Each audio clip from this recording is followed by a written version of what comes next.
Oh, well.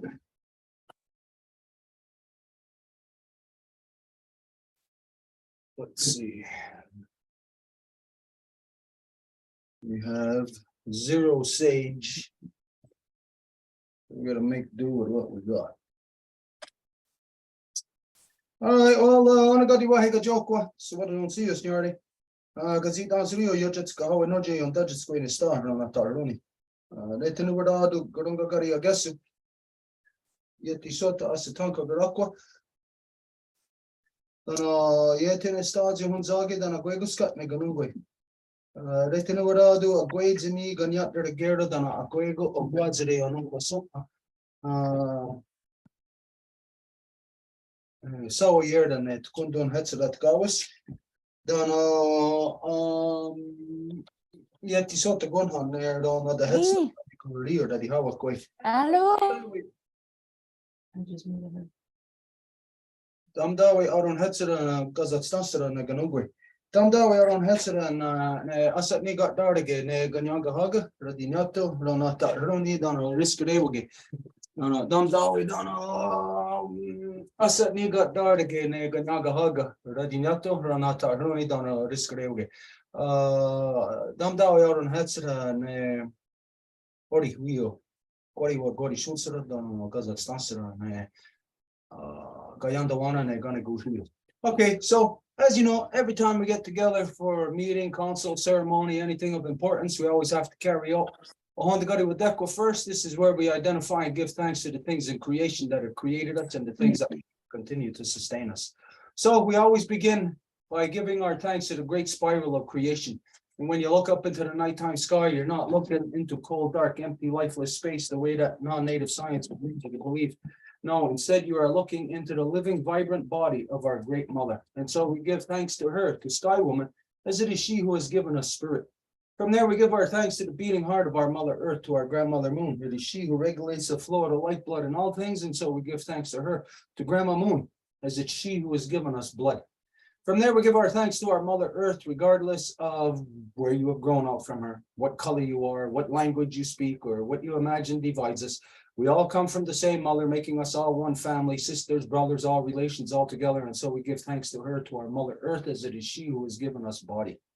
From there, we give our thanks to all the women, from the newest born baby girl to the eldest grandmother, as they carry the sacred title of life giver into the world and are to be honored and respected as such. We give thanks to them, for in this world, they give us purpose and direction.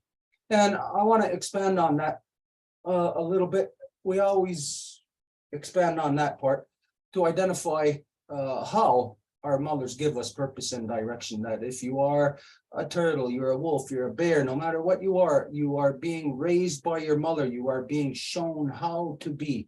And so just quite simply, by wolves being wolves, they are wolves because of their mothers. Bears are bears because of their mothers. All things in this world are what they are because of their mother. Of course, because their mother gave birth to them. So their mother is not going to give birth to, let's say, if you are a white person, a black person. Your mother, if your mother is black, she's not going to give birth to a white child. Same thing with if your mother is white, she's not going to give birth to a black child. The only way that it could happen, as we know, is if there's a mixing, or if for some black people, there is that, what do they call that? When a person is born without the pigmentation? Albino. So that's the only way. So the reality is just by simply being born into the line that you are born into determines as to what you are. Okay, so, yes, our mothers, by virtue of them giving birth to us, raising us, we are designed after, we're patterned after them. But it's much more than that. For myself, I look at my life, my own self, as an example. I do precisely what my mother has shown me. My mother didn't show me all the things that I do today. She didn't show me how to do a stowagoa. She didn't show me how to sing the woman's dance. She didn't show me how to do a lot of things, but she put me on that path. And once you're on that path, then since I'm a male, then the things that I do will develop as a male, but from my mother's perspective. And so everything that I do is within that design of the mother's perpetuating the identity. And so just to expand on that, like I said, the ceremonies that I do today, everything that I do, this is what my mother has shown me. Communication, this is what my mother has shown me. So my mother didn't show me to get on the internet, get on Facebook and do a Facebook Live and a Zoom. No, when my mother died, there was not this kind of technology, but my mother told me and showed me, put me on the path of communication and identified to me clearly as to what I am to communicate into the world. And it is only to be a great love, peace. This is the only thing that I am to communicate into the world. There is nothing else that I am supposed to be working on with representing anything else into the world. Just that. This is my mother's identity, and so my identity is formed by my mother by mere virtue of me being born to whom the son of my mother, being born in that bloodline, and so within that bloodline, my mother passes on to me the direction. And so I acknowledge this within when we say that the mothers give us purpose and direction. Well, I acknowledge this and I state this in with more of a meaning than what I'd say than what other people mean when they're saying that. How many people in this world right now are actually on the path that their mother put them on? That their mother was part and parcel of designing. Everyone's mothers have put them onto a path. You've been born into something that she has been born into and her mother's been born into. So you've all been born into a corruption. So in the non-native world, you can't really say that your mothers, because your mothers have been distorted. And so when this happens, when we are distorted, when we have lost our way, it isn't to mean that, well, all of a sudden we lost our way. Oh no, now we have to create ourselves anew. Like we have to create a new identity because the line was broken. Well, it's not that way. You can break the bonds from one generation to the next, and even for multiple generations, and that does not matter. The teachings, the knowledge is encoded in the DNA. It's encoded in the structure, the physical structure of our body. If you ever forget, you can look at your physical structure and you can even count.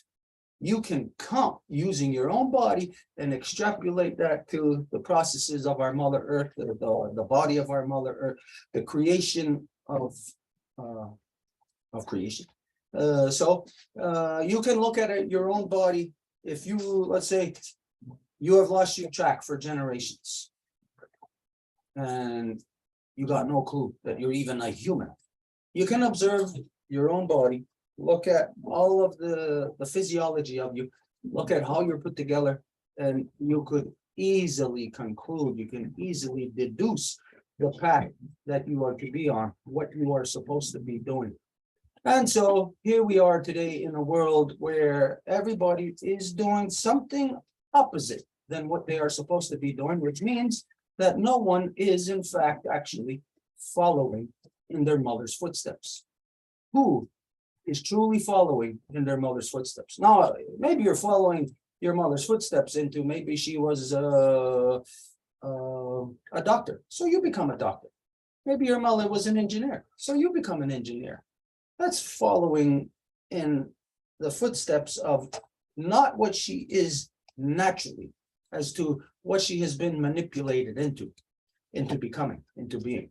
And so the women of today who carry the knowledge of, let's say, like engineer, well, what would their brains be utilized for outside of this crazy male dominant world?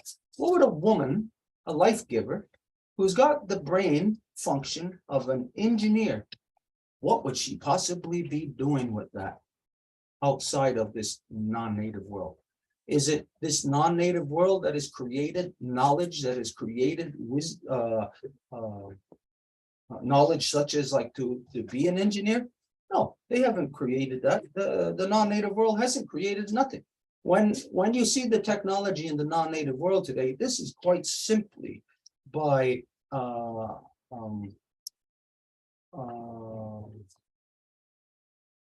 corrupted conduct, laziness, war, all of this. Then, and once you're in war, it's corruption, you're lazy. Then once you're on that path, after a certain period of time, it just takes you over.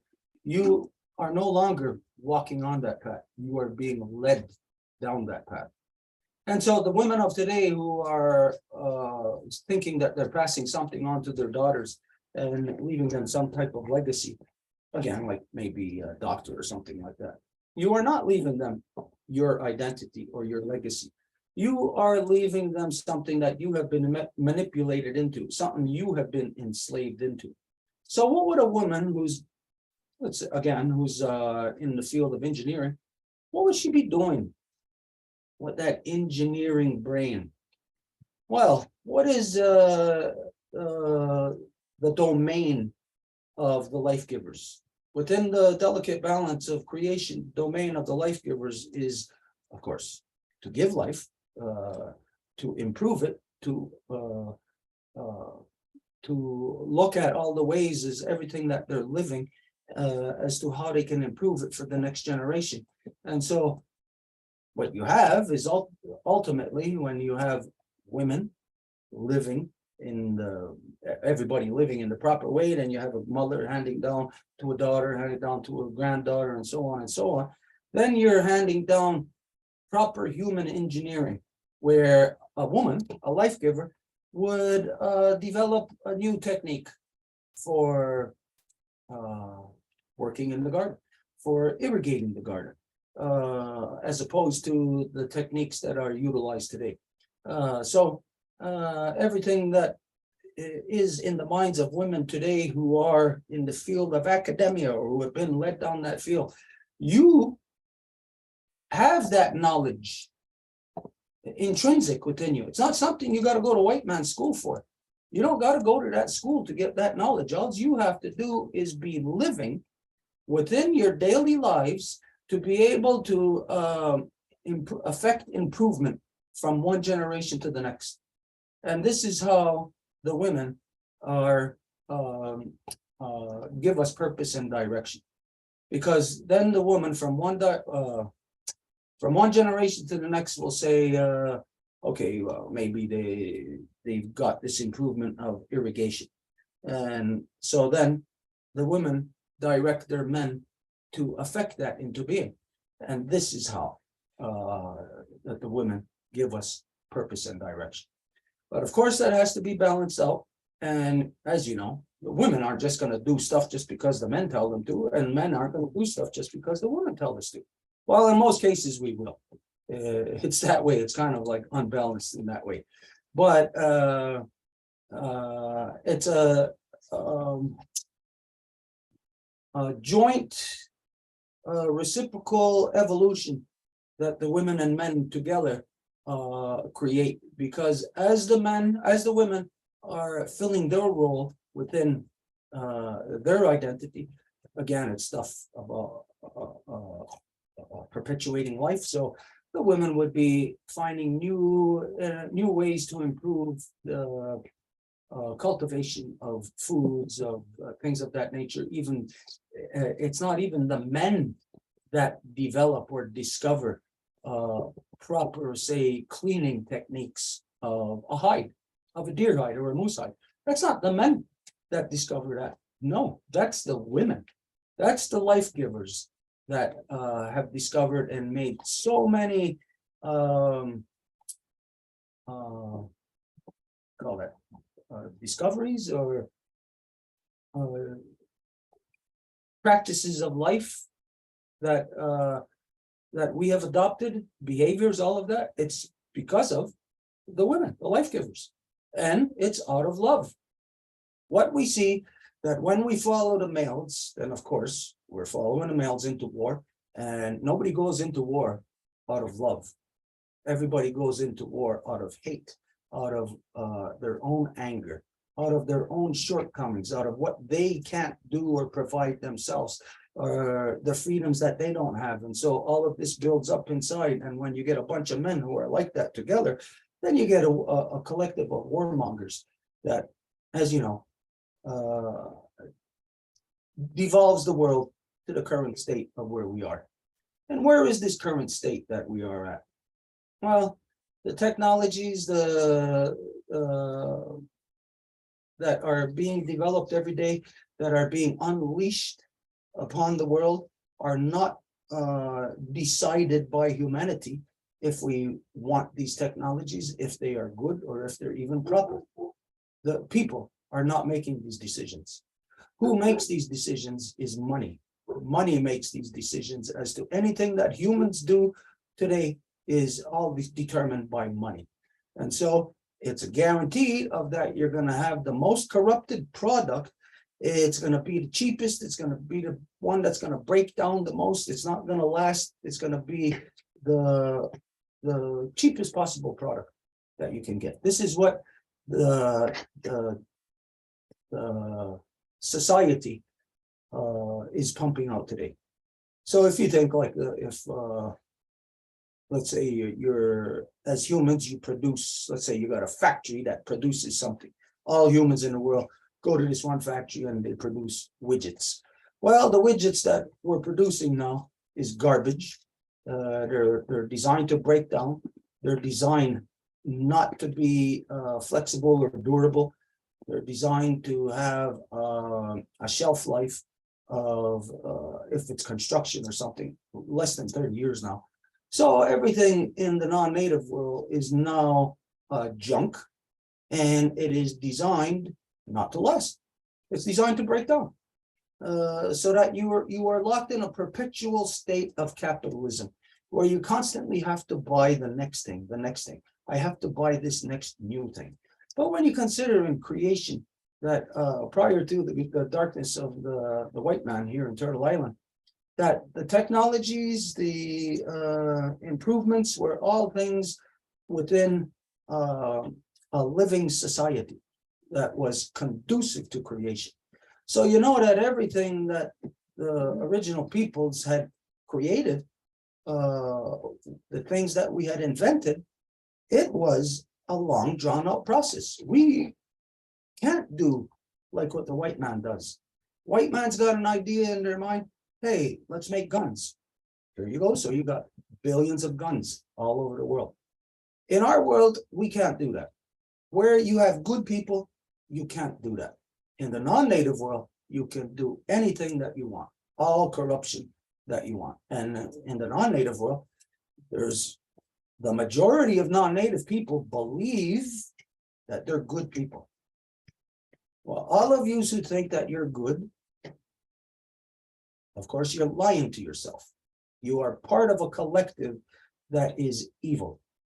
You think you're good, but you're connected to billions of guns all around the world that are killing people constantly on a daily basis.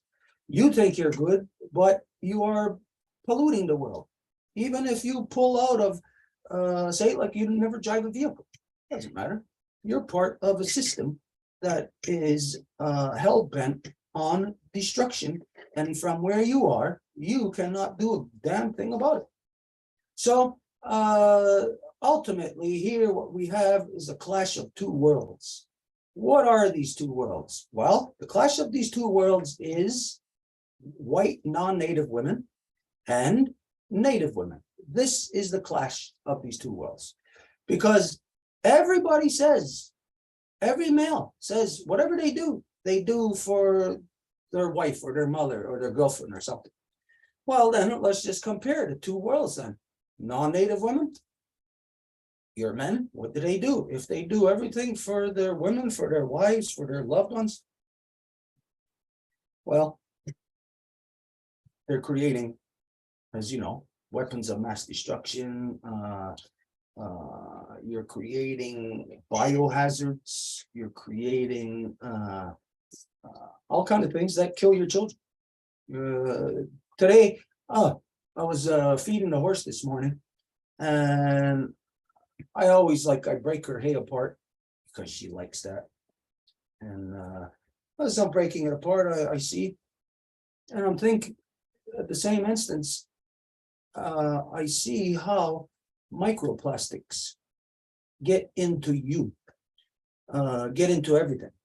Here I'm breaking apart the hay, and all over in the hay are these plastics, little pieces of plastic, from the plastic line that they tie the hay with now. Before they used to use tie wire, hay wire. Now they don't.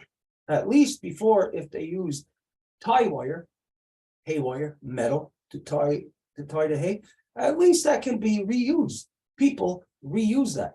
But the hay being tied with plastic today, what people do is they just go and cut that, and it's left. Either you just leave it or they throw it in the garbage. But the fact is that when you have plastic tying hay, little pieces of that plastic is constantly coming off. It's constantly falling on the ground, or it's in the hay. And then what I was doing was I was digging through the hay looking, and I found a whole bunch of pieces. And by the time all the pieces that I found, I had it in my hand. It's like a pile of plastic. And I was just thinking, wow, that's what my horse eats every day. It's probably a handful of plastic that my horse eats every day. Now, that's just my horse. Now, you think of the hamburgers that you eat, all the cows that are being fed the same way. Hay is kept the same way. If it's not kept in, if it's not bales of hay, that are tied with that plastic, then it's those big round rolls. And those big round rolls are kept in big sheets of plastic. And when you take those sheets of plastic off on the farm, you know that farmers are not meticulous. And, oh, there's a tiny little piece of plastic. Go and grab that and make sure you put that in recycling. No, you know what happens to it. It's going right into the earth. It's going right into the animals that they're feeding. And then it goes right into the public, goes right into you. And so this is how the corruption of what is passed down to your children, how it end result of it for thousands of years in the non-native world, how you have conditioned your children to be in incremental steps to be the poison that would destroy this world. Now, of course, there's a lot of things that we can talk about as far as technologies that are destructive, but it's not the technology. It's not that thing, because that thing on its own is not there.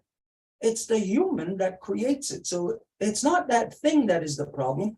It's the brain or lack of a brain inside of the human that then causes the human to behave, the behavioral patterns that it has, the thinking patterns, the thinking patterns create the behavioral patterns. The behavioral patterns, oh, I'm so lazy, so I create a hay baling machine. And I create that hay baling machine to do it the most economical way, the cheapest way. And so this is how we got plastics all over every farm today. Every farm farm animal is being fed plastics. It's something that you're not aware of. how many of you have horses or something that you need to feed them hay? How many of you are getting bales of hay on a weekly basis for you to be able to see this daily, to know, to be able to make the connections? No, nobody is. And the only people who are the farmers, they do not care. You think that farmers are the most environmentally thoughtful people? No way in hell. Farmers are the worst destroyers of the environment. This is a fact. Even worse than people in the city. Now, you may think, if you're in the city, you might think, oh, wow, this kind of gives you a little bit of leeway here. No, it doesn't. Just because farmers are more destructive to the environment than you are does not mean that you are not free of being a destroyer of the environment. Ultimately, what it comes down to is the thinking. And where we're at, regardless of if you are a white person or a native person, we see that in both of our lines, our mothers have been subdued, so they cannot pass on to the next generations a proper human set of knowledge, a proper human way about them. So what ends up happening is every generation is reinventing the wheel. Every generation has to reinvent themselves. And of course, you can't reinvent something good if you are based upon the bad of the previous generation before you. So what is happening is a devolution of humanity, a constant state of devolution where humanity is worsening. There is nothing that is improving about humanity. If you stopped and examined all areas of human conduct, everything to do with humans, you would see that every field, every area of the human experience is being degraded by humans. Humans are doing this. Humans are consciously degrading, devolving the entire world, destroying it. Humans are not doing anything any good in this world. But everything that humans do is basically spearheaded by science. So you right now are being misled by science. And it doesn't matter in what field. If you are knowledgeable of science in any field, really doesn't matter. You could be the smartest person in any given science, and it don't matter. You could turn around and say, I have discovered that everything that we're doing is wrong. It's not conducive to creation. It doesn't matter. You will be pushed out of the way.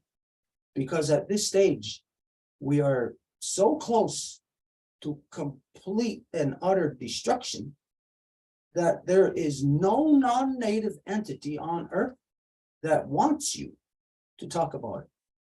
If you did talk about it, you would be singled out, targeted, demonized, even killed, killed to be removed, to take your voice out of the mix, to where no one would be representing truth in this world. And so we are now in a state where there is no truth in this world. You have known this for quite a few years. You know, everybody was identifying fake news. It tells us no truth in the world. You've seen corruption for not just the last 4 or 5 years. You've known that it's this way for at least 30 years. It is 30 years minimum that we as a species are past the tipping point. Not the year 2030 that the liars, the lying scientists, that whoever were charged by the UN to do this study in 2017, or to conclude the study in 2017, where they determined that the people of Earth only have until the year 2030 in which to reverse all the destruction they have already caused. So it's not just in the time since 2017 that this is done. It is done for generations now. So you are locked into, every person on Earth is locked into being evil. You want to be good for your children? forget about it. You are evil. You can tell your children you love them, and for the most part, your children don't believe you anyways. You look at in the non-native world, the generation gap that is there, that your children hate your guts, your children don't even communicate with you, your children don't want nothing to do with you. And you were that way also. So when you get to the age of where you have children and you're looking at the young people today and you're saying, what's wrong with these young people? You just got to look at yourself. You did not listen to your elders. So what gives you the right to say of the people today, the young people today, oh, these young people are just so lost, they don't listen to nobody. You showed them that. You showed them. It's not somebody who is 200 years old or from generations ago that showed your children how to conduct themselves.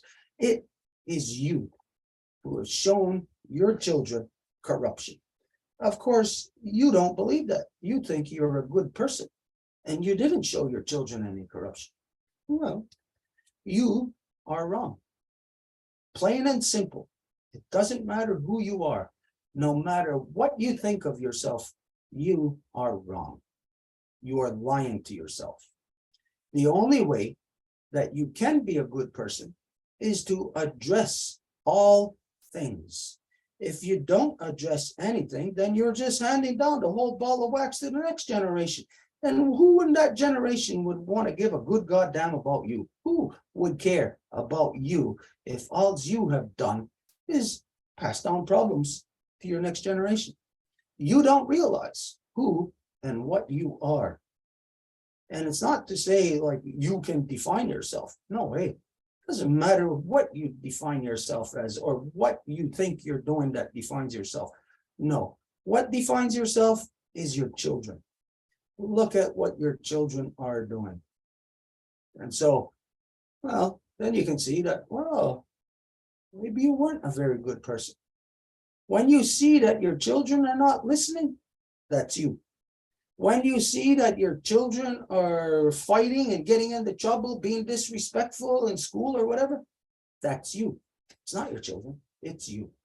When you see that your children are ending up in the so-called legal system, getting arrested, being thrown in jail, that's not your children, that's you. You have shown your children how to be, and you have shown your children disrespect. The only way you would show your children respect is if you respectfully address everything that you are responsible for. And so the women of this world today are handing down garbage to their children. Why? Because your sisters are buried in garbage. Your sisters are buried in a dump. So this is all that you're handing down to your children. You're handing down garbage.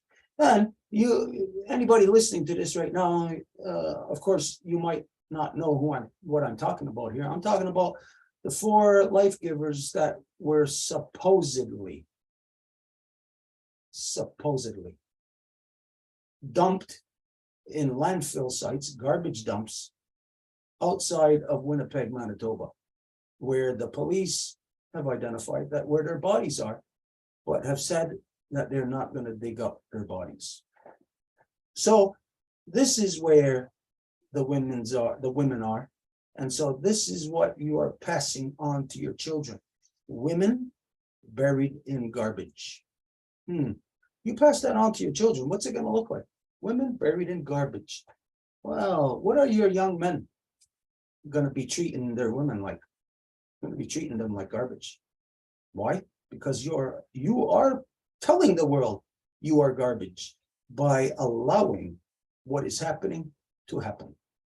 And so the only way that the women of this world, the life givers, can take control back again is to start right at your foundation, right at your root. You are all trees that have been uprooted. So you must put your roots back into the earth. You must stop listening to the white man's system, which means white man's education, all of that stuff, religions, all of that. You got your head up to white man's rear end, and all he is doing is look what he's doing in Europe. Has he ever done anything any different? No. So what do you think you're headed for with the white men that you are with, the white men that you are living with, that you have raised, who are your sons, and you showed them the ways of war? Well, women, you are going to get your just rewards.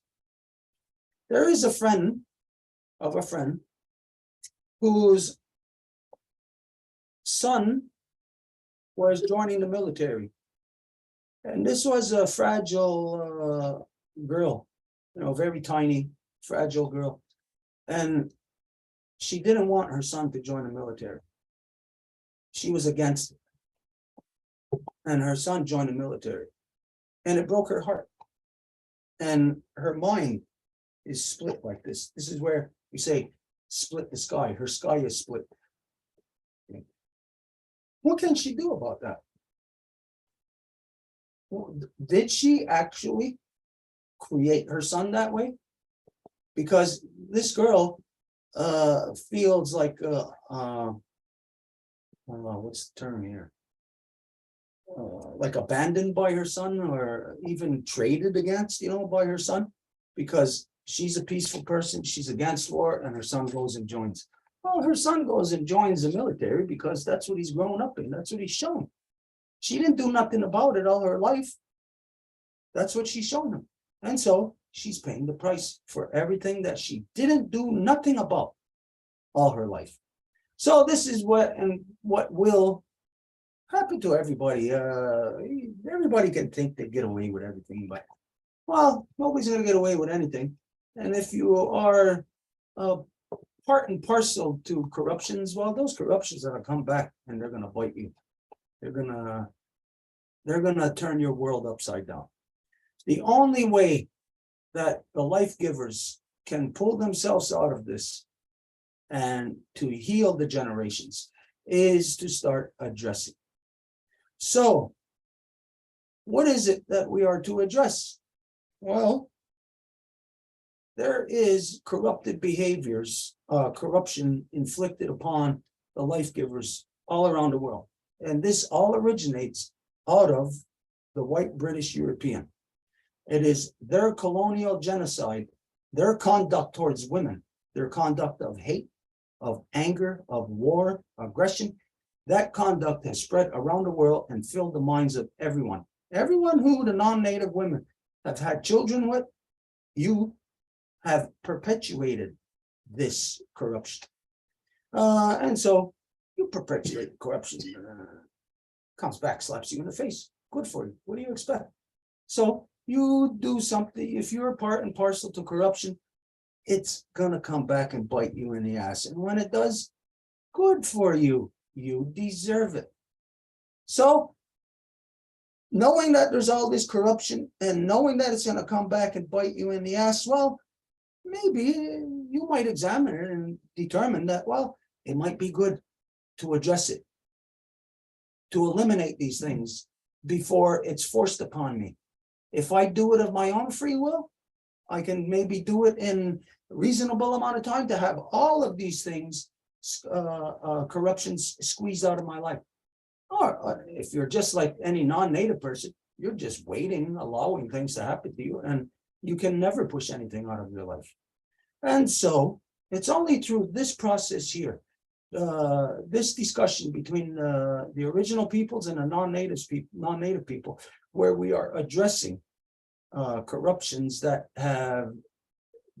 may have been tiny, subtle, little incremental adjustments upon society, but have very far-reaching and vast effects. So through this process, as you know, that last week developed the first part, or the first episode, or part one of Sisters Across Waters.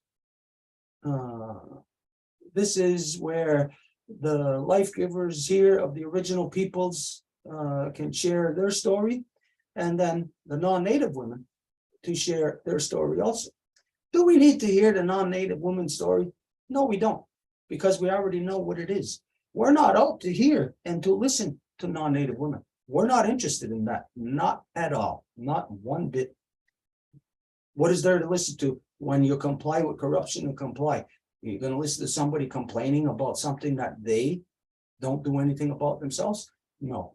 The only reason why we are listening is because it's not a non-native woman in the city that's doing whatever. It's not this non-native woman. It's only with the non-native women that are part and parcel of the two-row wampum working group who are already having their knowledge adjusted to the realities of creation, where these women putting their heads together then can have a more clear vision as to what the corruptions are that are overpowering all women. Overpowering by virtue of you giving birth to us. It's corrupting your sons. It's corrupting the entire world, the entire society. So in the non-native world, you can say white man, white man, white man. No, I'm changing the narrative to say white woman, white woman, white woman. It's the white woman's fault. That's what I am changing the narrative to. Because all this long, the white women are only identifying that they're victims. Yeah, they're victims. Everybody is a victim. But you don't see our women giving in, falling in, caving in, crumbling to the corruption. Yeah, many women are, many people are. They cannot take the pressures. So what we are, the only reason why we are listening is because, again, it's women that are already engaged within a proper two-row wampum relationship. If not for that, I don't want to hear anything that any non-native women got to complain about, because you're only complaining about yourself. So I don't care to hear those stories from those women, because they're only talking about themselves. So here we engaged in a new process last week, identified as Sisters Across Waters, meaning women life givers who are engaged already in a process of determining truth. We're not just talking to any old white woman off the street who wants to tell us about her hardships. Who cares? Nobody cares. She doesn't have any hardships. If she does, she deserves them. So we're here to talk from a perspective of truth, a perspective of reality, as to what the life giver's experience is. Okay, so last week, Wendy had shared a lot of things, and there was a lot of questions or things that I wanted to say, address, but time-wise, we didn't have that time. So we did say that when we come back this week, if there is anything further that Wendy had seen that she wanted to add into it, then that's what we pick up with. And then we're gonna transfer over to a sister across water to share in what their stories are. Okay, so Wendy, I don't know how you feel. If there's anything that you wanted to add, you know, like continue to it, like to close up your story. If not, just identify, or if so, well, here you go. The floor is yours. So. Okay. Miigwech. Buju Anin and Dimui Muginag Kibi Mashetanang Indishnakas, Meaninag and Dodam, Skownan First Nation and Dunji. My name is Flying Star. I'm Turtle Clan, and I'm from Skownan First Nation, and greetings to all my relatives. I thank you again for this opportunity. And yes, there is a couple of things that I think are very important to mention. It's actually not easy. This is the first time that I've ever attempted to, well, no, there was one other time which I wasn't ready for at that time, because there was a lot of tears that fell. But so I'm glad to see my healing, that I'm able to talk, you know, without, you know, breaking down.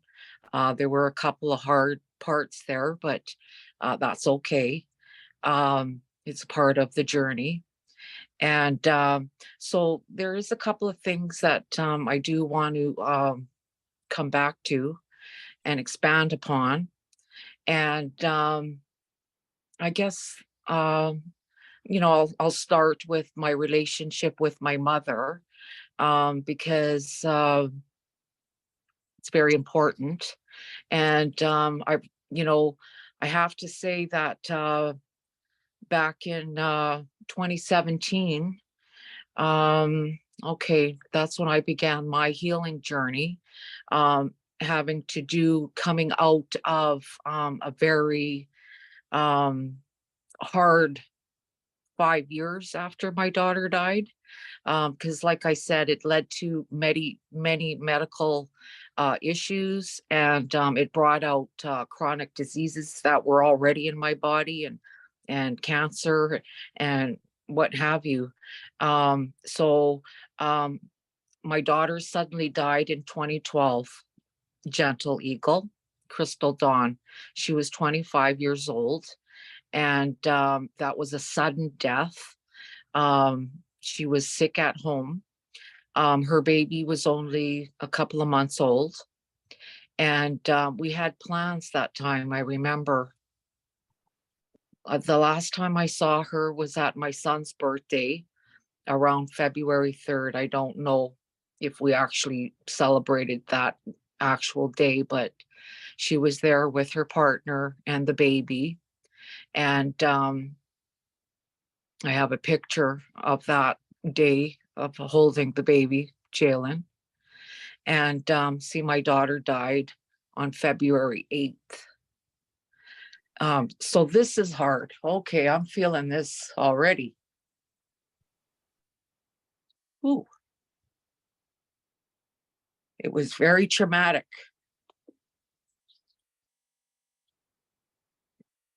Basically, I only had a couple of days. She called me and she said, "Mom, I'm sick. I need to go to the hospital." I knew she hadn't been feeling well for a while, having, talked to her. She said she thought she had strep throat. She said her throat hurt. And so um, the baby's daddy was keeping the baby away from her, like, because they didn't know what she had and they didn't want the baby to get sick. So she didn't even really have that last few times with her baby. She was in bed. And finally, her partner said, "Enough's enough. Like, you're not getting better. You have to go to the hospital." So I actually took her in a taxi, and we went to the hospital. And while we were waiting, she said she was leaking from her ears.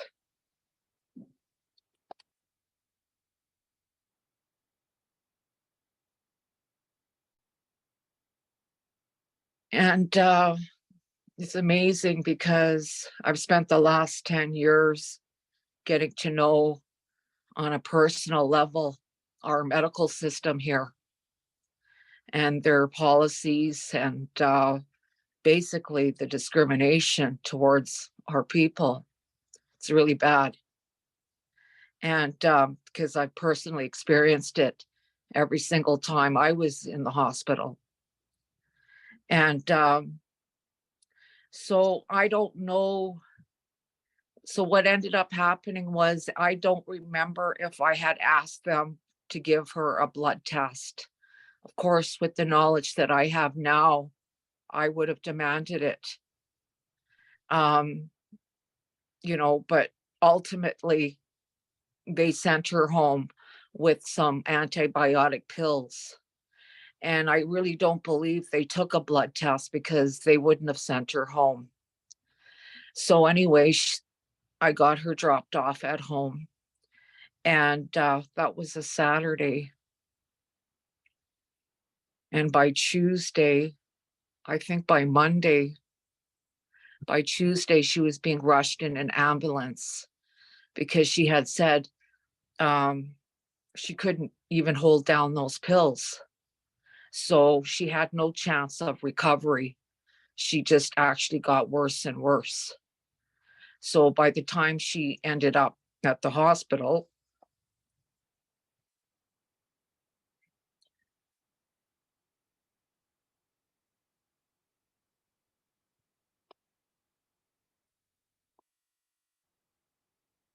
the infection went into her blood and she was sepsis. So, and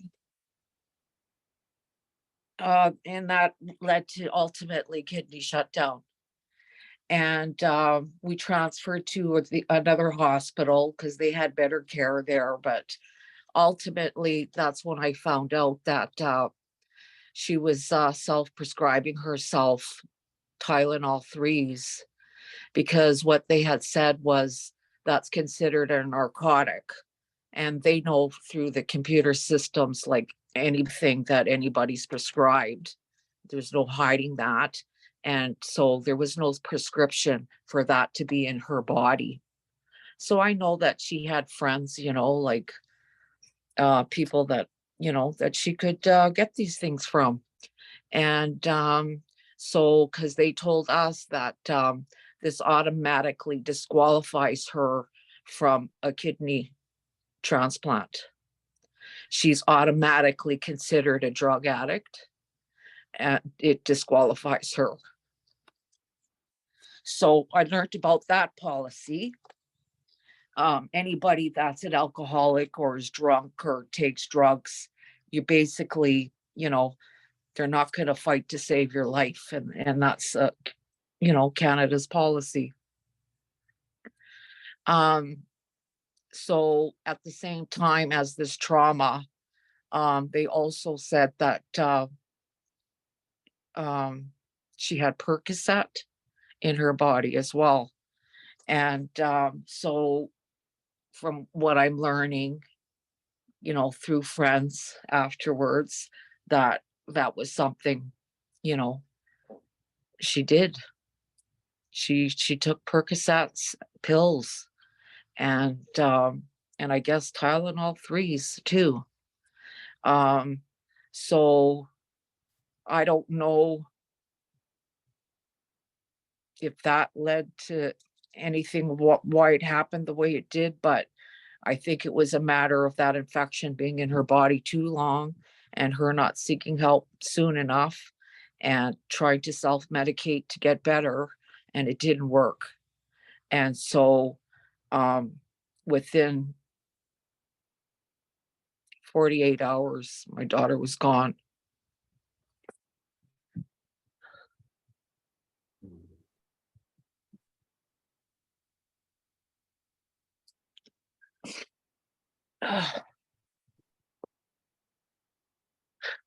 So anyways, that's a very significant event in my life. And it set up the next 10 years. And I'm so happy, to share. It's been a journey, and it taught me many, many things. Nothing that I could ever expect in my life. And I always say that, I've had some tough times, but I can't say what was harder, because ultimately this felt like it was the hardest thing I ever went through, to lose my child. And, you know,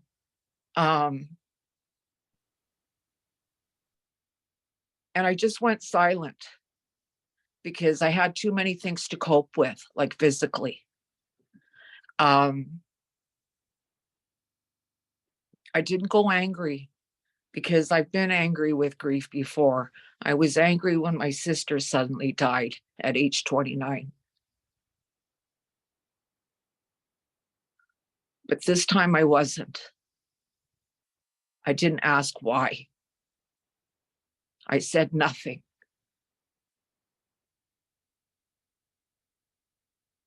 I didn't question anything. I just knew that I had to endure. And for my family, and especially for my daughter, because she lost her younger sister, her baby sister. Now she had to cope with a mother that had to go through a lot. And that must have been very difficult. And I will never fault my daughter in any way, shape, or form for anything. Um, there was a lot I kept from her because uh, they were blessed to have my granddaughter, my youngest granddaughter, come in the 4th year after Crystal died. So that was a huge medicine to come in our life, huge. And, you know, a new baby, that was just like, and it's like her personality is so much like my daughter's. Um, it's like a little Crystal all over again in some ways. But nevertheless, a huge medicine and a blessing for us to receive that in the 4th year. There's one picture that shows what happened to me physically. I didn't even share that with Marie Claude because I just seen it recently. It came up in my daughter's phone in memories, you know, on the iPhone videos. She said what had come up was a video of all our birthdays. Jalen, my granddaughter, we've been celebrating together because our birthdays are 4 days apart, and that's Crystal's baby. And so we've been celebrating together. And so that first one that came up, I'm unrecognizable because I blew up. I was taking steroids, prednisone, 100 dose, and that affected, that gave me diabetes. It raised up my sugar levels. It caused so much damage. And so that was in the first year that I didn't understand my illness yet and how these things were affecting me. So I actually blew up. They call that a moon phase, like I was unrecognizable. And I know that because I just showed that picture to my son, and he just like jumped back. He was like scared. And because I was just, and when she showed it to me, I'm like, wow, I never like, you know, you don't see yourself. And I said, you know, like this is how I looked, like scary. And but it showed me how far I came, like how far I have come in terms of my healing, not only physically, but in a holistic way. And so that's the point of me bringing this up, because I'm very grateful for the journey that I've been on. And I have to tell you, these last 10 years have been really hard. And I knock on wood because I don't know if they are the hardest. But it took me through so many different things that I never knew, but obviously I needed to learn about. And, you know, some of those things are, like I said, you know, I had 5 surgeries, spleen, stones, gallbladder, blood clots.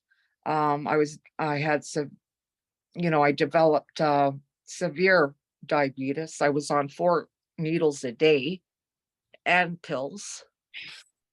That's how high my sugar was every day in the 20s because of that prednisone. And that steroid was weakening my muscles. It tore a muscle in my calf. I had been walking around like that for a while. Pain, neuropathy. I was on so much morphine just to have the ability to walk. because it felt like, that nerve damage was just like I was walking on raw bone. So there was multiple things happening at the same time. And also, you know, in that first 5 years, um, you know, about at I would say at about the tail end of that first year was when the depression actually, I sunk into a depression because my first blood doctor was so horrible to me. Now I know, I'm 10 years in, I understand what medications will do, what I need, all this. I know my body inside and out now. And so I know I was mistreated. Um, that's why every time there was too many ambulance visits that first couple of years. That was mismanagement of my condition. And I know that now. And to put me on 100 dose like that for an, an extended period of time was crazy. I was losing my mind. I went through steroid rage and I didn't even know it. It was just like, it was pretty wild. And so that's why there was just too many visits to emergency, and the hospital agreed what's going on here. And I told them, I said, I don't have a very good doctor, the things she has said to me, because when I asked her that first year, I said, can you give me a prognosis of what my life is going to be now? And that's when she pushed me into depression, because I had been holding out up to that point. She pretty much finished me off by what she said to me. She said, it's only going to get worse. She left me in a hopeless state. There was no hope. Things are going to get worse for you, and there's no cure. And like, it hadn't been fun up to that point. So I had nowhere to go in my mind. I had nowhere to go but down. And I remember leaving there and calling my daughter right from the lobby and telling her what she said. And of course, people can tell you, don't listen, don't listen. But when you lose hope, you lose it, you know? And so that's what I had to learn about. I understand clinical depression now. It's not sadness. It's not even heartbreak, because I know what that is. I know what it is to have your heart broken. I know what it is to be sad. I know what it is to feel blue. But this was something different. This was that black water I saw. There was nothing I could do to get out of it.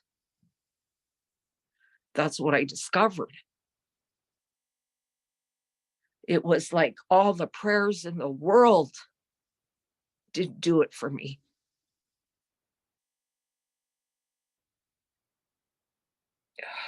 You lose yourself.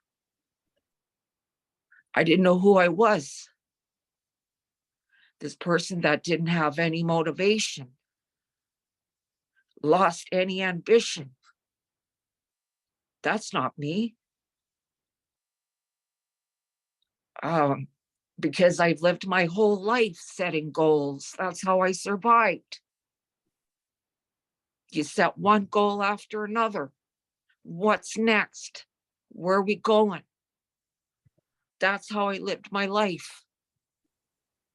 And so for me to be, to lose that, to lose all passion, to feel nothing, I didn't know who I was.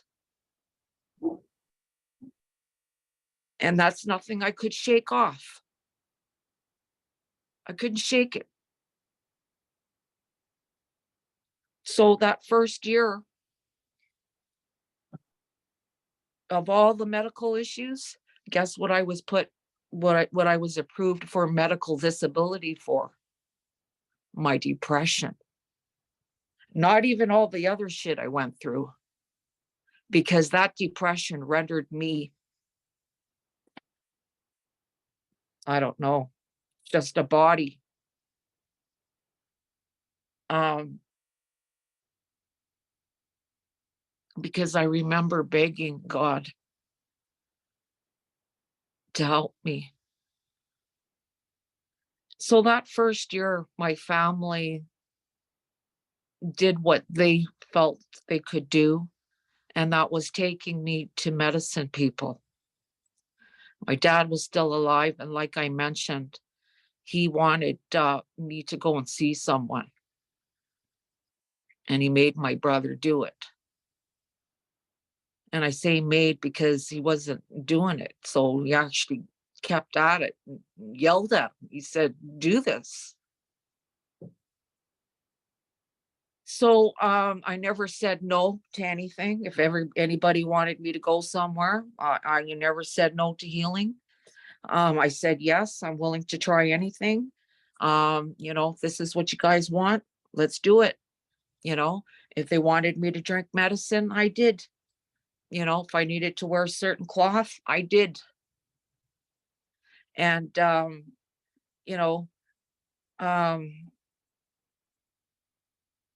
and there were some people that were really honest, and they said they never heard of this blood disorder, as I tried to describe it to them. They were honest about that, and I appreciated it. Um, but since then, I've come to learn that these autoimmune diseases, like we never heard of these things growing up. Like, suddenly there's like left and right these new diseases. And just one of the things I've learned lately or recently, it's being in a high stress life, you know, that fight and flight mode your whole life. And, I can't argue with that. Um, you know, I've definitely had years of high stress, and you know, I can see that it took a toll. But they did say that that disease was already in me a couple of years when my daughter died, and I can see that now. I wasn't up to strength, and I didn't know why. I thought I needed a break from school. Maybe I was mentally fatigued. I couldn't figure it out, but actually that's what it was. And so I guess it, you know where I want to go with that is like um the transformation or the transcendence, the healing journey. Um, um, Maybe my um, healing would have took longer if she didn't die. I don't know, but that first 5 years was very difficult. It was nothing but just getting through things, and there was other things that like that first year of poverty, like to learn what a single person lives on here on the system. You just can't live off of it. It's just too hard. And then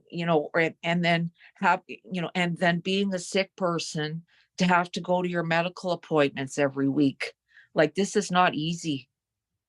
I was just happened to be very lucky that um, when I was going on a weekly basis to my doctors, that my daughter was home at that time on maternity leave, and she was able to drive me. But I noticed that a lot of people that are alone and don't have support, they have no way to get to appointments. They don't have the money, like it's expensive. I had to cab it. I didn't have the strength to go and walk to a bus stop or even stand there. I couldn't imagine doing that. It's just not easy. I have real compassion now for people that live with chronic illnesses. Um, it's a hardship. Um, and there's no compassion from the healthcare system. And the system, uh, it's barely, I don't know.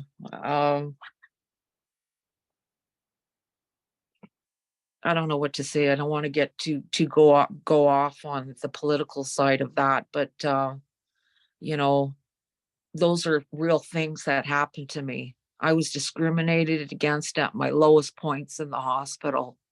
And I remember saying, like, how dare you? Like, I was shocked that people were treated like this. And they were shocked that I could speak up for myself. And it was almost like I had to for the ones that couldn't. And I would report them, and I would use their so-called Indigenous services that are supposed to be there for us. That's all for show. That systemic racism is built in. And, you know, with no help from anybody, they're getting away with a lot here. And the people get bought off for stories, because I used to work for the Winnipeg Regional Health Authority, the corporate office. So I know exactly what happens to these complaints. And they go nowhere. They go in a drawer and people get bought off. Nothing changes. But the resentment, holy, talk about being despised for being who I am. And it's all coming from, newcomers. You know, I guess they see the worst of the worst and they believe the lies, and there's no relationships here. None whatsoever. Um,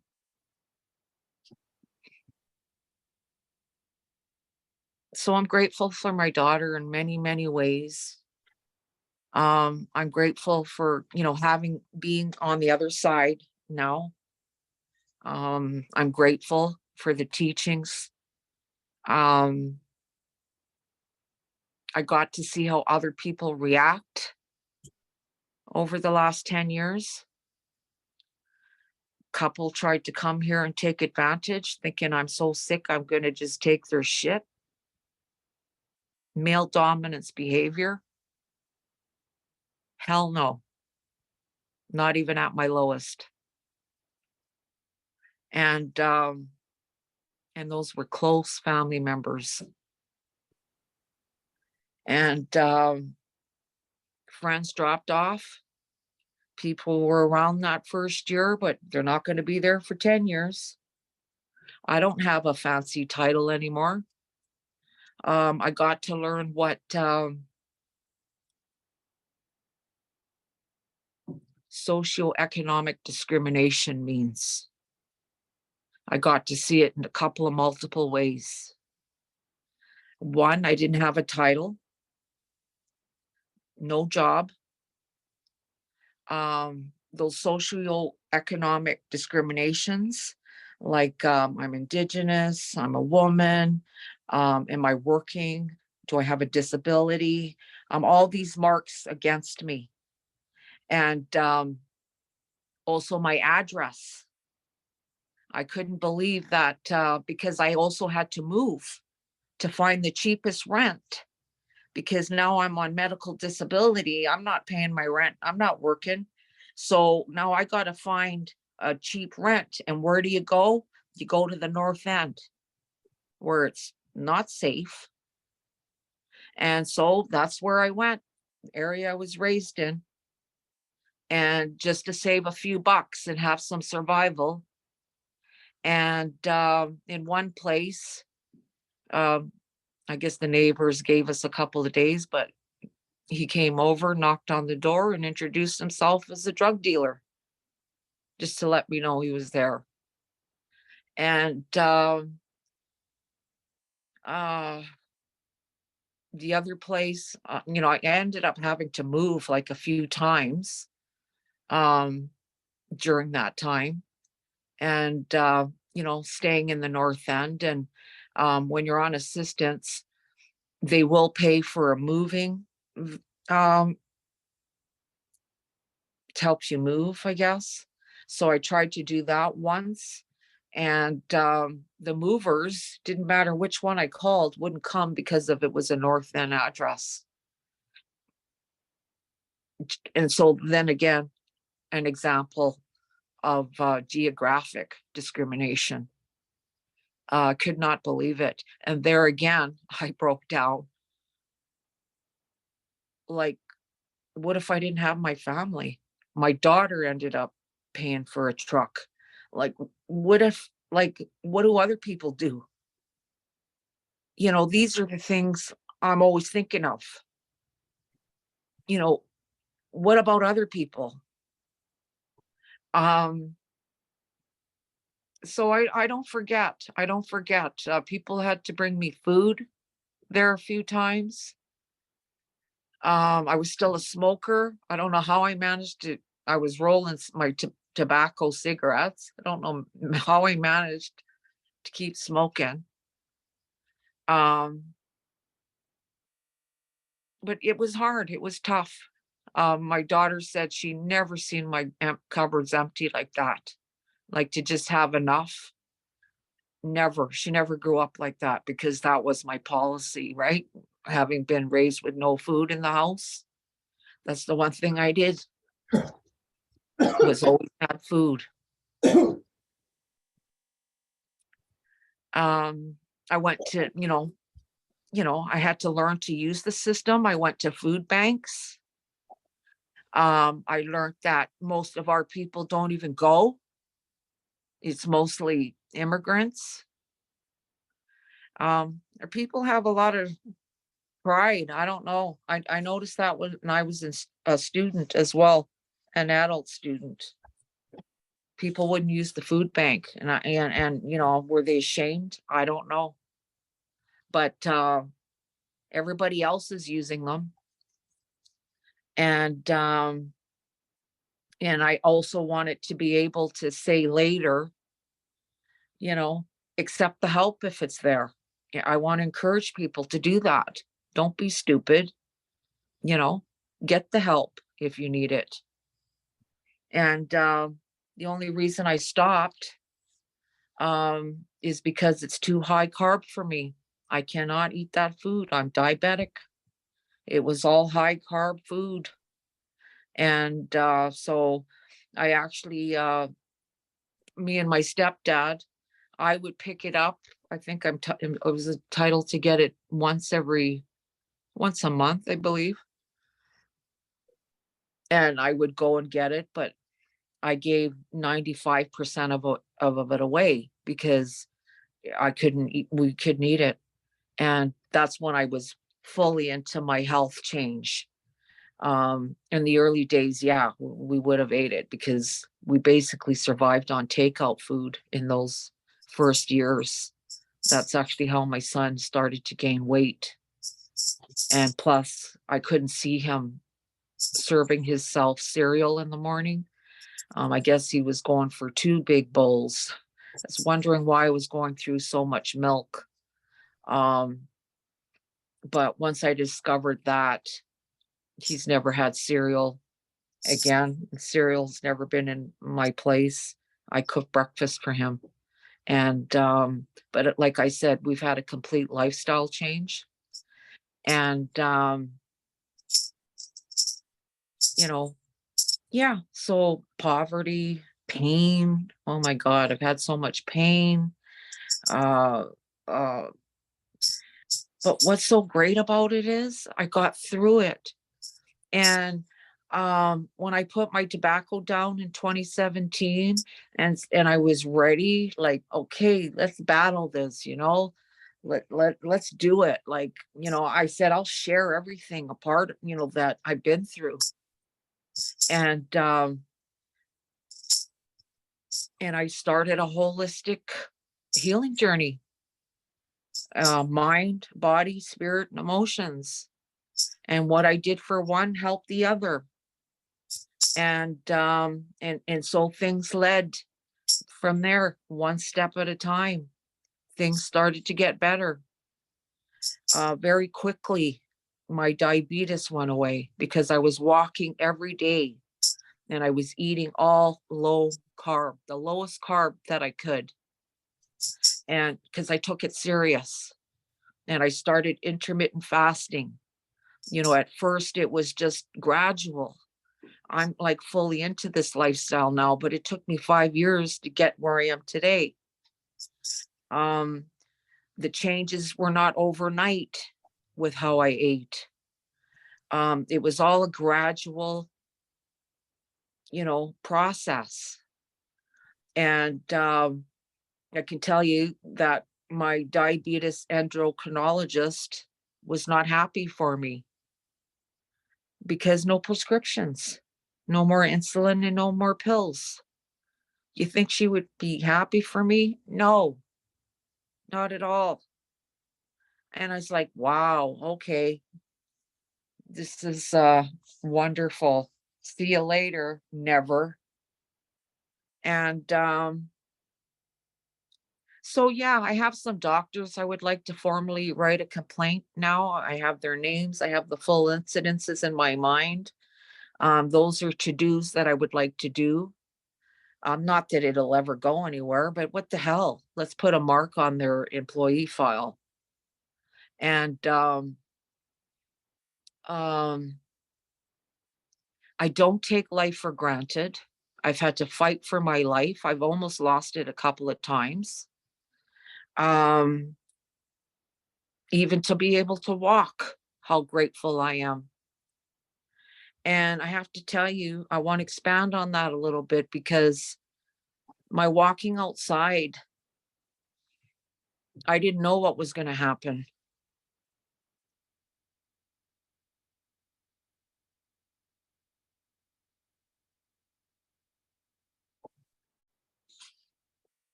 I became connected, and I never had connection before. Not like this.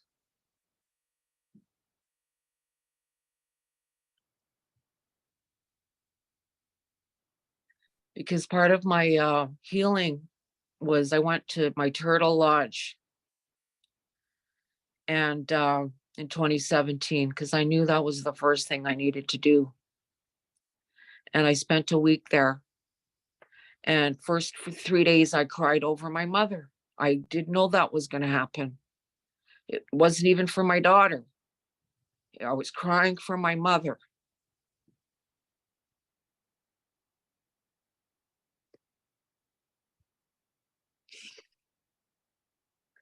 So this comes to colonization, which I want non-natives to understand. This is the trauma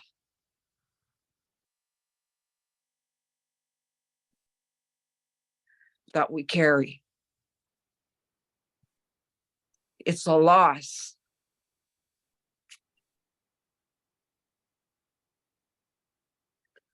I didn't get to know my mom. I was 38 when she died. And I was 40 when I went to university. And I went to the inner city campus, right smack in the North End, where I grew up around there. That's why I went there. And it was the social work program. And best thing I ever did in terms of giving me an understanding of the history that I didn't know, that I didn't learn. My mother never talked about anything, nothing. She never even talked about the 20 years of life that she spent with my dad and how hard that was. She never said one word about my dad, ever. She never talked about what she went through in residential school. See, they were trained not to talk about anything. You don't do it. That comes from religion. And they were brainwashed to believe there was no value in our language anymore. And yet they were fluent. We were the city kids, as my relatives in Skownan would call us, because everybody else lived in Skownan. My mom was the only one that lived here in Winnipeg. So we were a little bit, set apart that way in a sense. Like when we'd go to Skownan, you know, one time I'd ask my grandma, they were going rice picking and camping in the bush. And I asked to go with her and she said no. She said you wouldn't last. Those mosquitoes would kill you, she said. You're not used to it. Um so there's things like that. My grandparents lived a traditional life in the sense that they ate wild meat, fish, ducks, geese, muskrats, all that food. They went rice picking, they went berry picking. So even though they were religious and the way they lived, their lifestyle, subsistence was traditional. And because I have memories of my grandmother by herself skinning a moose. Like, I often think of that, like how strong she was. I couldn't even imagine lifting a leg. Like, she was so strong because they worked, not like this lifestyle we have now. Um, they were very strong. And so I'm lucky to have some memories of that. And so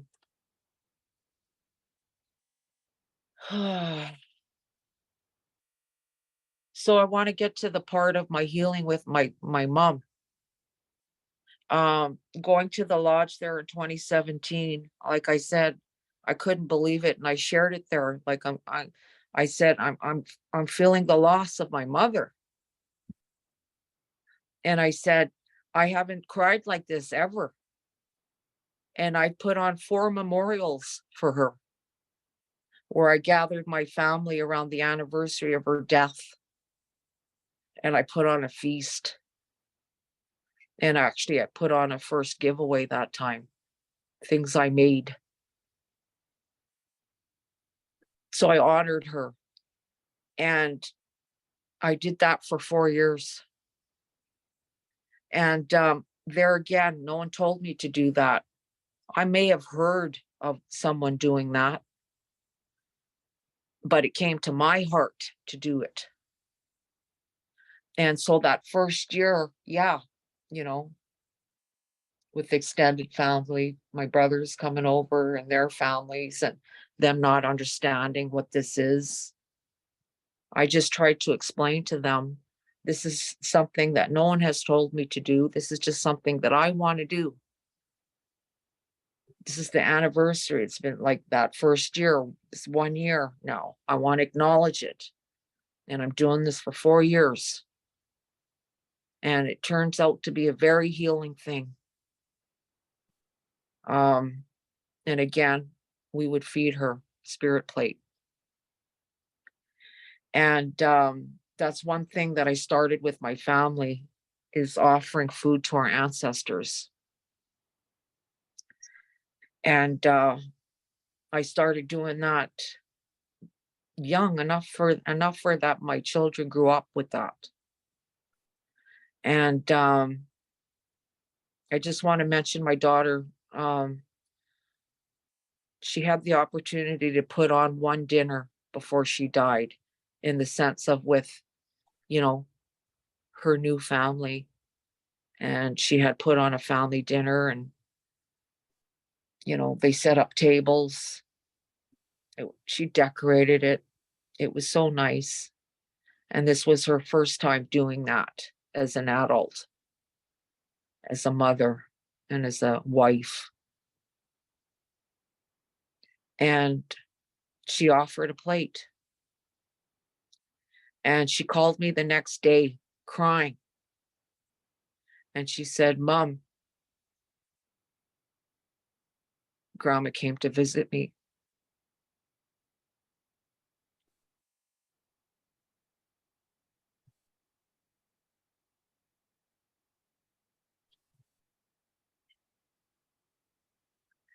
And I just told her, "See, she knows, they know when we do this. And she's just acknowledging you that you did that." And so she was just so happy. And I'm so grateful she got to experience that.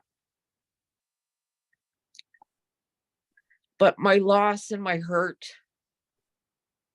is for what was taken.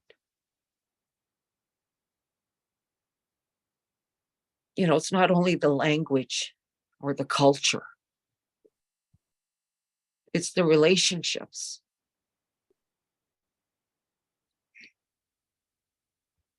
My mother wasn't capable, but I didn't know that.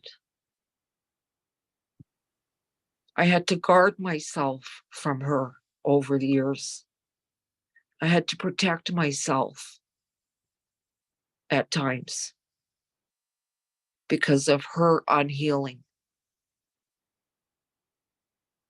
And, you know, a lot of times she just resented me. She resented my strength. She resented that my home was where all the people came to, not hers. She resented that. I don't know. I think she just kind of put it towards me for some reason. Um,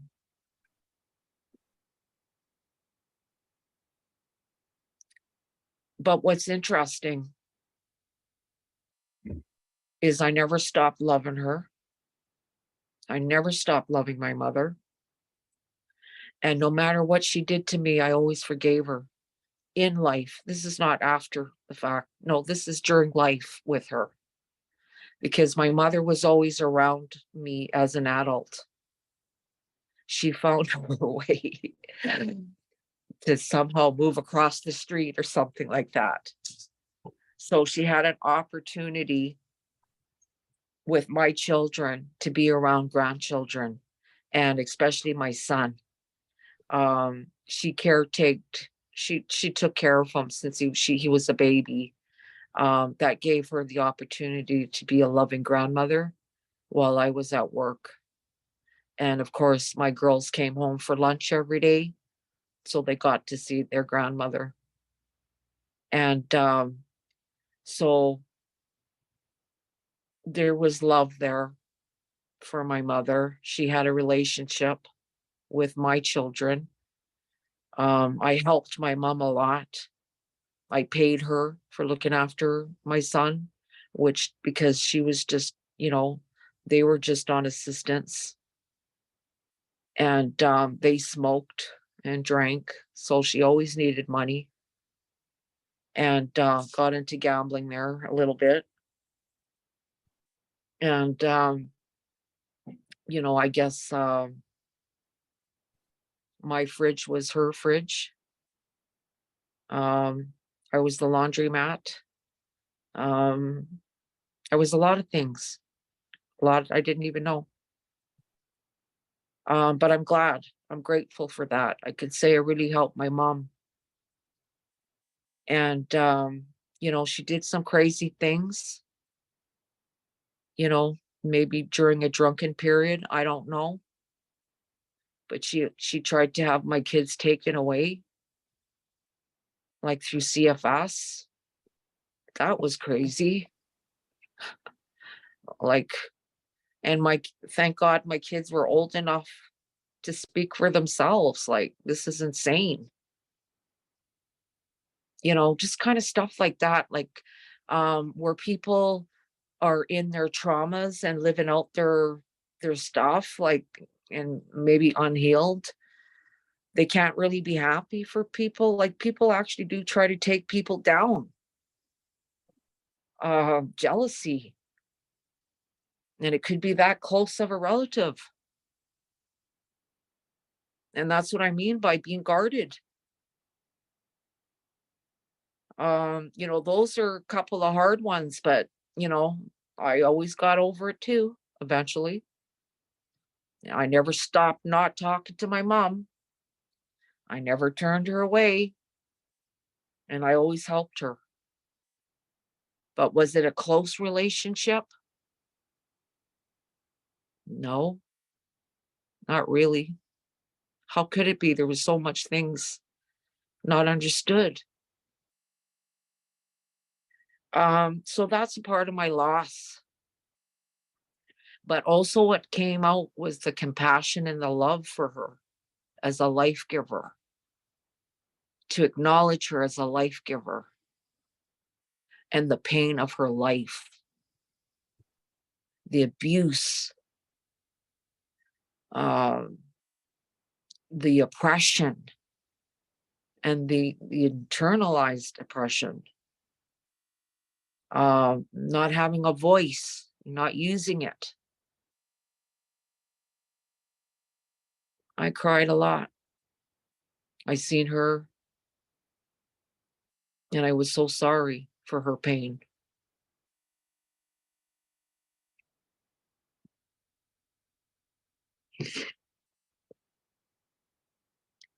But it was with the Longhouse that initiated that healing with my mom. Because I remember the first time I went on a Zoom, I wanted to come in on and ask a question. Someone had asked me about my blood disorder and receiving all this other people's blood. She wanted to know about blood memory and how can you be connected. And I said, all I can tell you is that I am. I don't know how to explain it. I'll ask, I said. But, it was probably your opening, you know, um, you know, just honoring the life givers, Grandma Moon and Mother, and the love that I heard and felt. I was speechless. I couldn't ask my question. It didn't matter. All I felt was this love for my mom.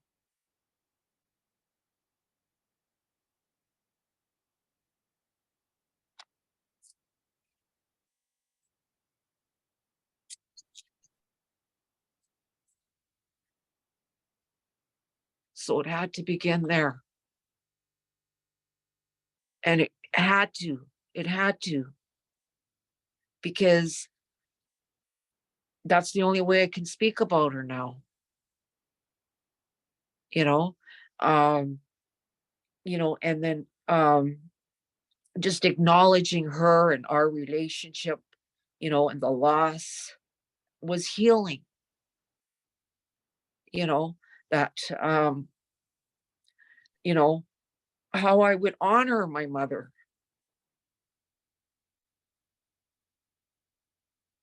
if I had the chance.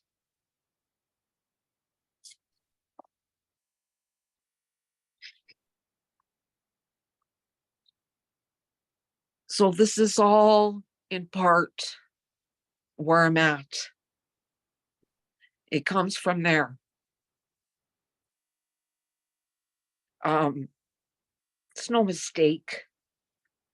This is part of my journey to learn about Grandma Moon. And you're right. I heard you speak the other day, about never hearing anyone mention life givers. That is so true.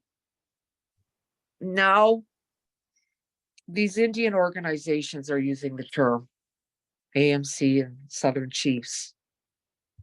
Just words, but at least they're saying it.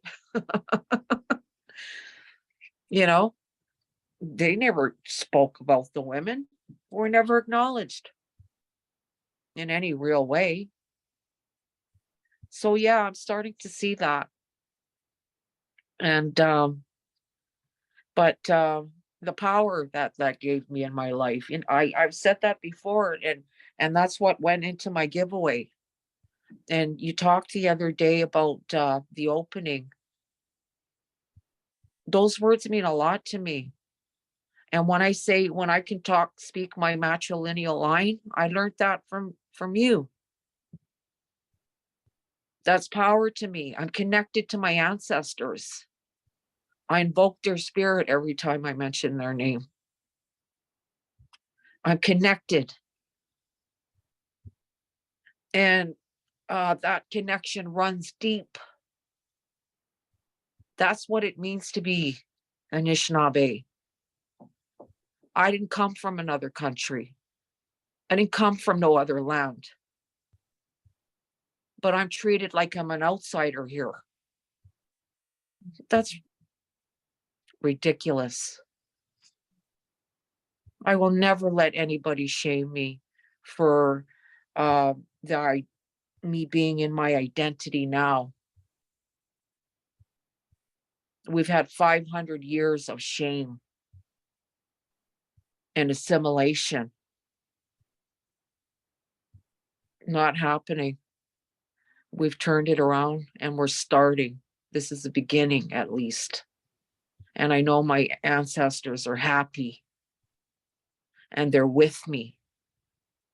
And I just have to trust that. So there's a difference. I say to you non-natives, you can never be who I am. Never. And I say that with such love and dignity. To finally have that for myself, I represent my mother. I speak for my mother. And I love her. And I thank my daughter, Chimi Gwitch, for what you've given me. And I don't take it lightly. None of it. None of it. So now I've had to learn to live a different way in my life.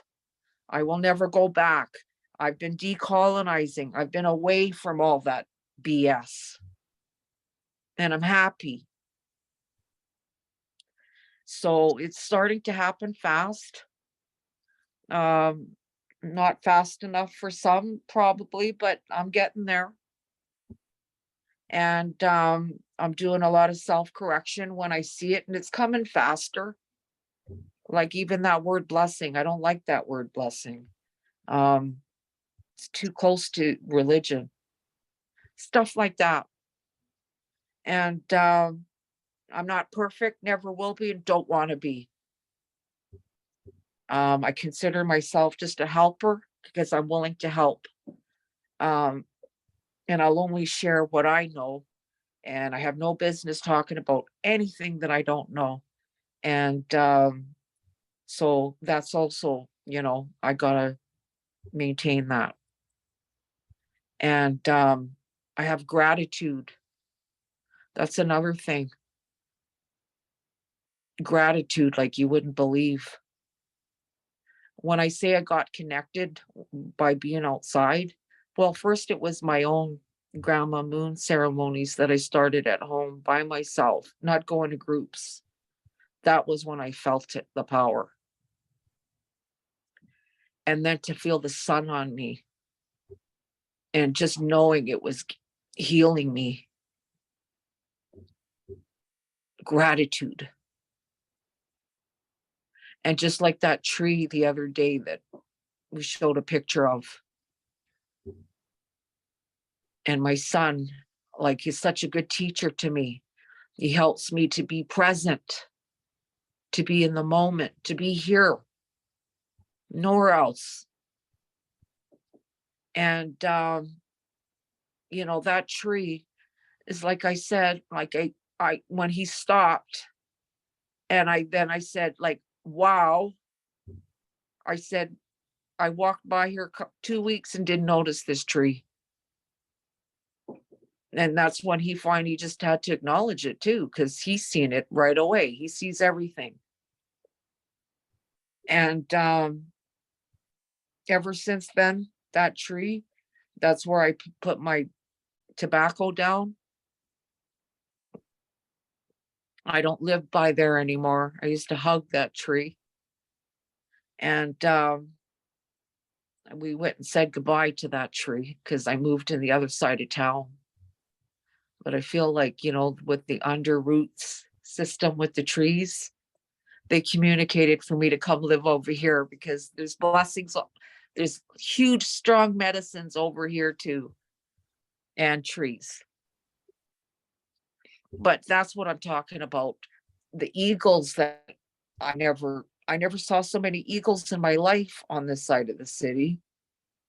The deers, um, just everything. I notice everything. The medicines that I got to pick here.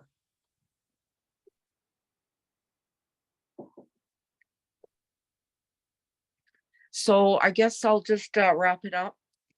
I just want to say that um, it's amazing what happens when we heal. Um, I'm coming into myself, is all I can say. It's having an impact on my family, my daughter. She sees it. She sees where I come from. My grandchildren know where I come from. They just don't know what my story was growing up, but they're going to know very soon. And I'm so happy that, you know, my daughter has plans for healing. She's going to go on a fast and vision quest, preparing for that this coming June. I'm so happy that she's ready to do that, to actually have healing in her life because, there's some stuff there. And as a parent, that's all we can do. We can't do it for them.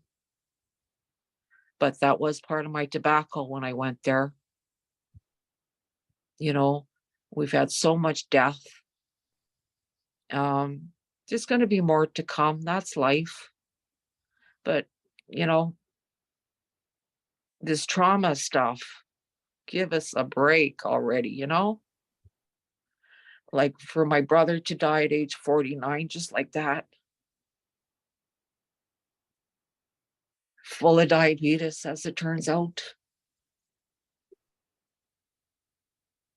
That passion comes from a real place.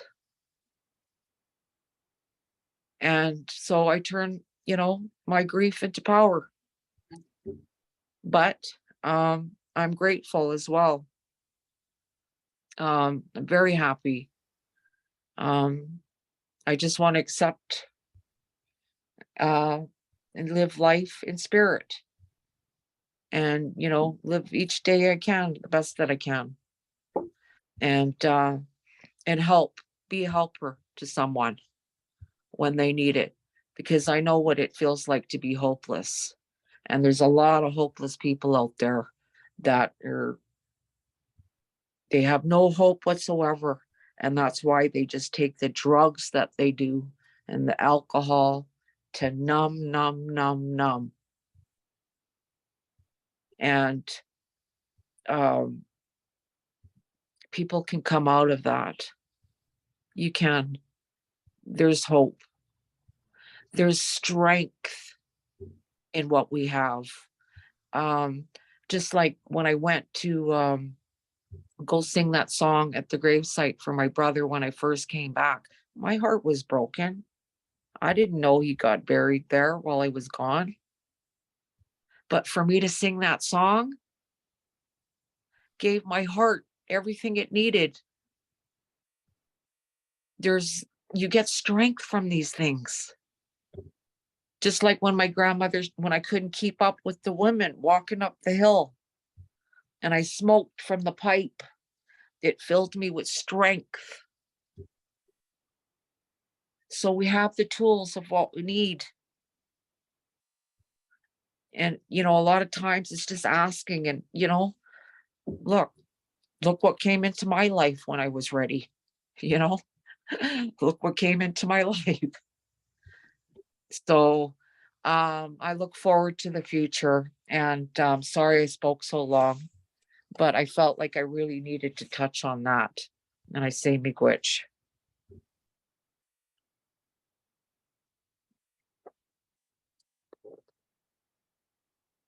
Well, Nyawa, part two. And it doesn't mean that it's over.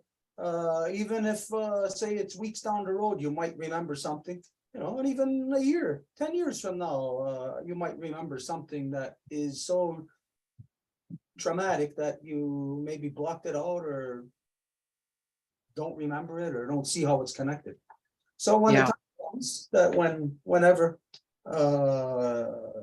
you are aware, then this is an ongoing, continuous healing. A couple of the things that you said here is very revealing of the psychology, the terminology of blessed or a blessing. This is a corruption, a very corrupted, twisted thing to put into the minds of people, because what it is, well, we're blessed. It's like we deserve it, like we're the chosen ones, like some crazy white people say about themselves, that they're the chosen ones, like they deserve certain things. Where the reality of any human being knows that we are gifted. These mm, are gifts placed in our journey by Sky Woman, by creation, by Mother Earth, by our loved ones. These are sacred gifts for us to grow and to learn. Now, gifts is something that you have to earn. Gifts are something that it's not just here's gifts, here's gifts, here's gifts, like in the white man's world. Oh, it's your birthday, here's gifts. Oh, Christmas, here's gifts. Oh, your tooth comes out, here's gifts. This is creating a false perception for that person of the world. Oh, I'm so like, again, like chosen. I'm so you don't have to be responsible. So whenever we're looking at things such as this, that people are a loss of words for, and the only word or terminologies they can come up with is blessed. And then This is where it affects the psyche, the human psyche, creating a false set of beliefs again within the person, dehumanizing them. Because we're blessed. We're just blessed, blessed, blessed, blessed, blessed, blessed. Well, again, you don't have to do anything. But when you are gifted, when gifts are placed on your path, then you got to be deserving of those things. You have to be respectful. You have to have integrity in order to have those gifts there, to deserve them. So this is the white man's way to corrupt their children's minds, to make them so disrespectful, like the way that every non-native person is. They can think that they're respectful people, but you look at the collective and you look at the actions. Would I do these things that non-native people are doing? I would never do those things. I'm not that disrespectful. But to the non-native people, they don't even know that they're disrespectful, because their parents put false concepts in their minds, such as I'm blessed, or I'm the chosen one, or we're the chosen ones. This is what makes people warring and just generally insane, like in the non-native world. So for us, this is proper teachings to our children, that we are fortunate enough to have been given these gifts by Sky Woman, by our Mother Earth, by our loved ones, by all our ancestors who came before us, who walked the good path. If they walked the good path, they gave us these sacred gifts. And we will never be blessed that these gifts will just be given to us. No. We must stay deserving. And to stay deserving, again, we must stay walking on the straight and narrow. We must be within human identity. We must be respectful. We must have integrity. We must be doing stuff all the time, not for us, not for ourselves, but for others. So anyways, that this gives a little bit of insight into the power of a single word. And again, to know and understand why and how the English language is a bastard language designed to uproot everybody on earth from their identities and to put them inside of a disrespectful consumer identity. Also, some of the things that you said about the medical industry. Medical industry is not there to heal. It's not there to heal. It's there to make money off of you. And so they never want to heal you. They're never going to say, you know what, if you take this medicine, you might never have to come back to the hospital again. You'll never have to see a doctor again. A doctor will never put you in a circumstance like that, because that will mean you'll be healed. And the doctor won't be able to make money off of you. We know that this is their practice. The entire medical industry, when you look at just the birthing processes that they inflict upon the entire world, every woman on earth is basically led down the path to C-sections. No, not every woman gets that, but the majority of women on earth are told by their doctors, oh, you got to get this, you got to do this, because doctors get paid more money for that. They make more money for it, so why not? So the medical industry is a corruption that isn't there to heal you. Myself, when I was 5, I had double pneumonia, and make a long story short, the doctors were basically, they told my mother, I'm not to do any kind of physical activity, no kind of sports or nothing. I'm 5 years old. I'm just starting. I'm not even in school yet. I'm in kindergarten. Like the real school, you know, grade 1 and all of that. I'm not even in it yet. And they're telling me that before I get there, I can't do what all the other kids can do.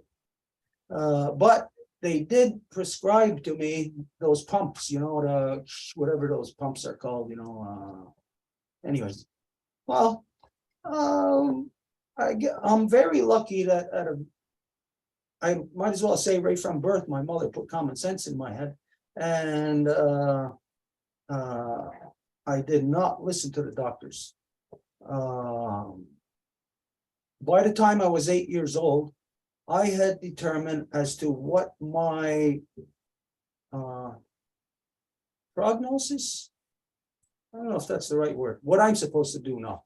From the time that I know that I have double pneumonia, which also was asthma, and I knew what I had to do, that it's attacking my lungs. So I have to build my lungs. So I have to do the exact opposite of what the doctor said. Doctors are stupid. They want me to lay down and die peacefully, where I'm dependent on those pumps forever. And so I threw the pump away before I was even 5. I know that I had it in grade 1, but I wasn't using it. I know even the teacher was kind of pressuring me, like different times. Use that pump, use that pump.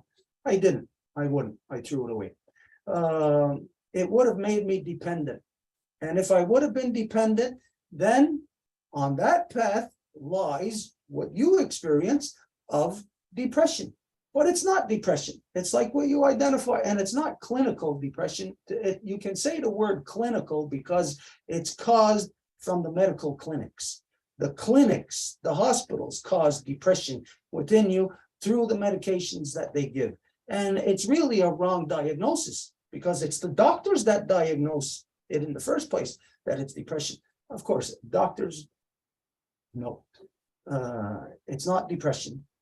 It's that you don't, it's not even anything that can have a proper terminology to it, other than that it's medical corruption from the medical industry of human experimentation. And so I'll guarantee you anything, that within maybe another 20 years, maybe not even that, maybe within the next 10 years, you're going to hear the medical industry is going to go 180 on the pumps. They're gonna change their position on it, and they're gonna say that these are poisons, that it poisons the people. I'll guarantee you, this is what they're gonna say. But in the meantime, since the 50s or 60s, since that's been around, it has poisoned hundreds of millions, if not billions of people, putting a respiratory illness within the people, which is not really detectable. It's kind of like a hidden layer. All you gotta do is combine it with something else, just add a magic word of COVID, and then all of a sudden, it's turned into a really big respiratory problem. It is caused, just like this COVID, it's caused. Guaranteed, all the people who had so-called COVID over the past few years, it's all people who had respiratory illnesses in the first place. I would bet you anything that over 95%, I'm saying over 95% of all people who've been diagnosed with COVID over the past 3 years have all had at some point in their lives those pumps. I would bet you anything. If there was a proper assessment of this circumstance, this is what we would find. So anyways, we can see then that so-called depression isn't actually depression. This is what we identify all the time, that 99% of the so-called mental illness in this world is not mental illness, as far as being saying like it's clinically a mental illness, like maybe inside the wires are not going to the right place or something, where you can say, yeah, there's a disorder inside. 99%, if not more, are caused by the conditions and circumstances around us. So what causes that? Well, of course, it's male dominance, it's the politics, it's the war, it's all of that. When you have war constantly, like in the white man's world, this is what makes them all crazy. They're all crazy. The white people are all crazy, because if not, you would not have war. Because today, all of them substantiate the necessity for war. Shows you that war makes them all crazy.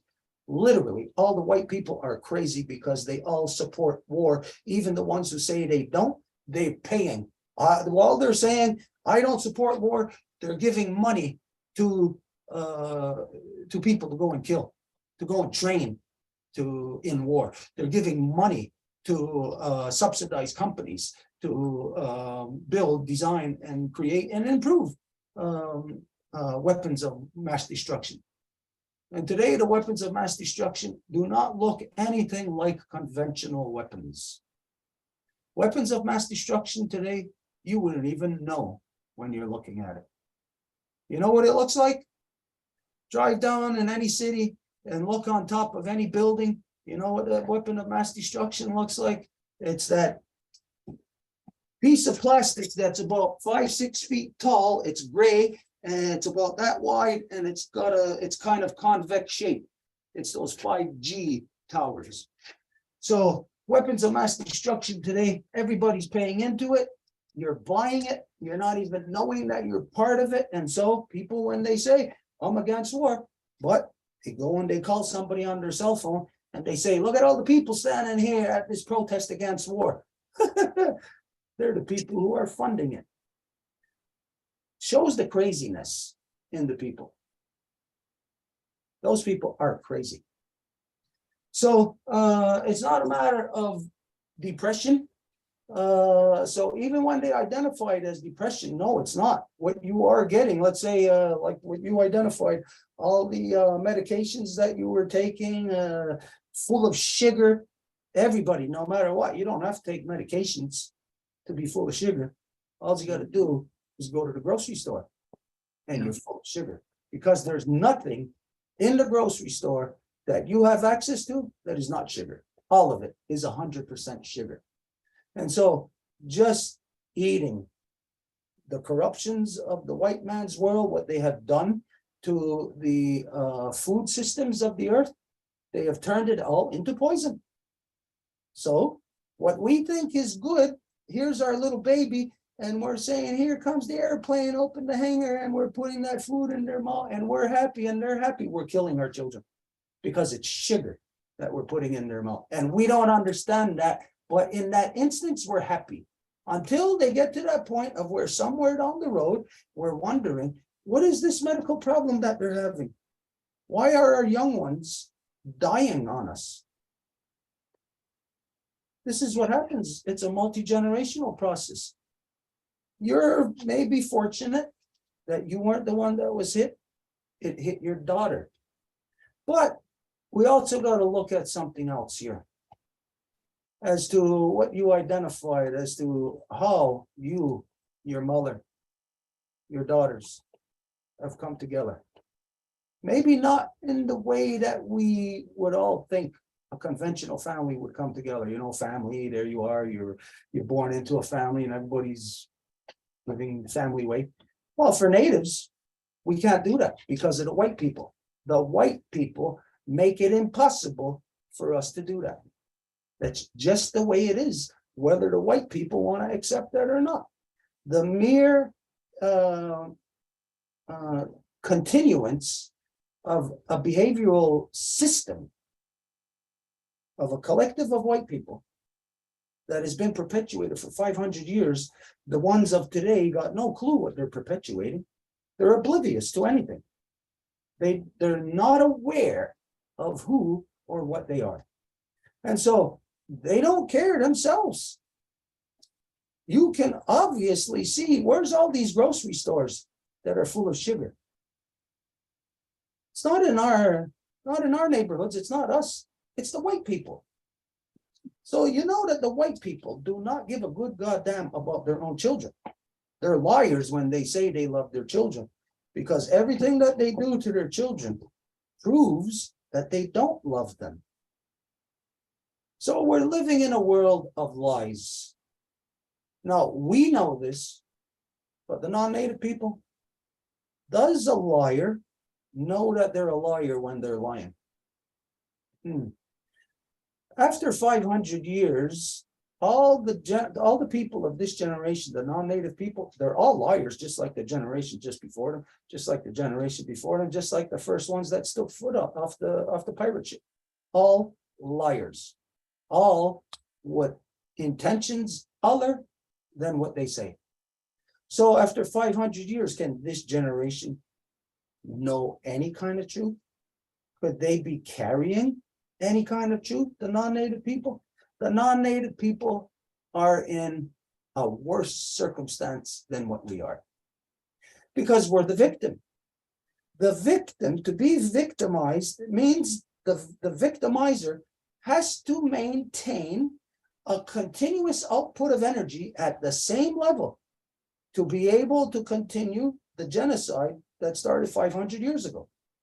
But can each generation do that? It takes more and more of them to expend more energy to keep us in that same place that maybe only 100,000 of them done. And then 50 years later, well, it takes 1 million of them to do it. 50 years after that, it takes 10 million. Another 50 years, it takes 30 million. This is where we're at. We're not, humanity doesn't realize what happens in a period of 40 to 50 years.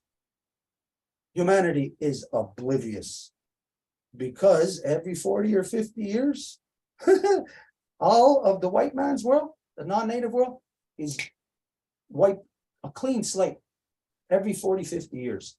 You look at what happened with, as you know, the so-called World Trade Center. Mhm. When was that? That's a 30-year period of time. That building was only designed to last 30 years, as are all buildings in the non-native world. 30 years insurance lifespan. That's their lifespan. So that means everything that they're doing is only within 30 years. So just think about this. White people, you think that you love your children? You think that you were loved as a child? You might think that, yes, you were loved. It's relative to the conditions, the circumstances that you are in. How could you be loved when the people that are loving you are genociding upon other people? It's a false perception that you have. And when you are in that love, you are actually not in love, you are in hate, because genocide is about hate. But it's not actually about the one that you're killing that you hate. What actually happens in genocide? The one that you hate when you kill is yourself. And in the white man's world, it's easy to see and understand why the white people would hate themselves. It's for me, it's the easiest thing to see. If I was a white person and I had just 500 years of history under my belt as to what the white people have, I can't see how any white person would even still not just all just kill themselves right off. How could you have such a history? How could anybody have that? I heard, I related this to you, I don't know, I think it was last week. I have a history of great peace that goes back over 2,000 years. Some white man told a lie with the Huron that Mohawks went and killed a bunch of Maliseets in a cave in so-called, what they called Massacre Island in the Bic National Park. That's just, I don't know, about 3 hours maybe, I don't know how far past Wolf River, somewhere in that area. Anyways, and this happened like about 100 to 150 years ago, so they say. When I heard this, that's my history, that's only 100, 150 years ago. I went to correct it. I went physically there to do something about it. What do white people do about all their corruption? Nothing. What do they do? Well, at the most, they'll own up to it and they'll say, yeah, it's crazy that we got a history like this. But then what do they do about it? Nothing. You know why? Because they're blessed. When you are blessed, you don't have to do anything for the gifts that you receive because you are the chosen ones. When you're the chosen ones, good for you if you're chosen, but there's only one thing you're chosen for. You look at who identifies themselves as the chosen ones on the planet. It's the people who are genociding upon other people in Palestine. It's the Jews. They call themselves the chosen ones. Of all the people on the planet, they are the chosen ones. What are they chosen for? Holy crap. Look at what they're chosen for. The history that they are creating isn't based in any levels of reality, on nothing, except their desire to be blessed, to be the chosen ones. To maintain that, they have to rule over others, because if not, you're not the chosen ones then. So just by mere virtue of anybody stupid enough to buy into a religion that tells them they're the chosen ones, it dooms them to a life of war forever, stuck in war.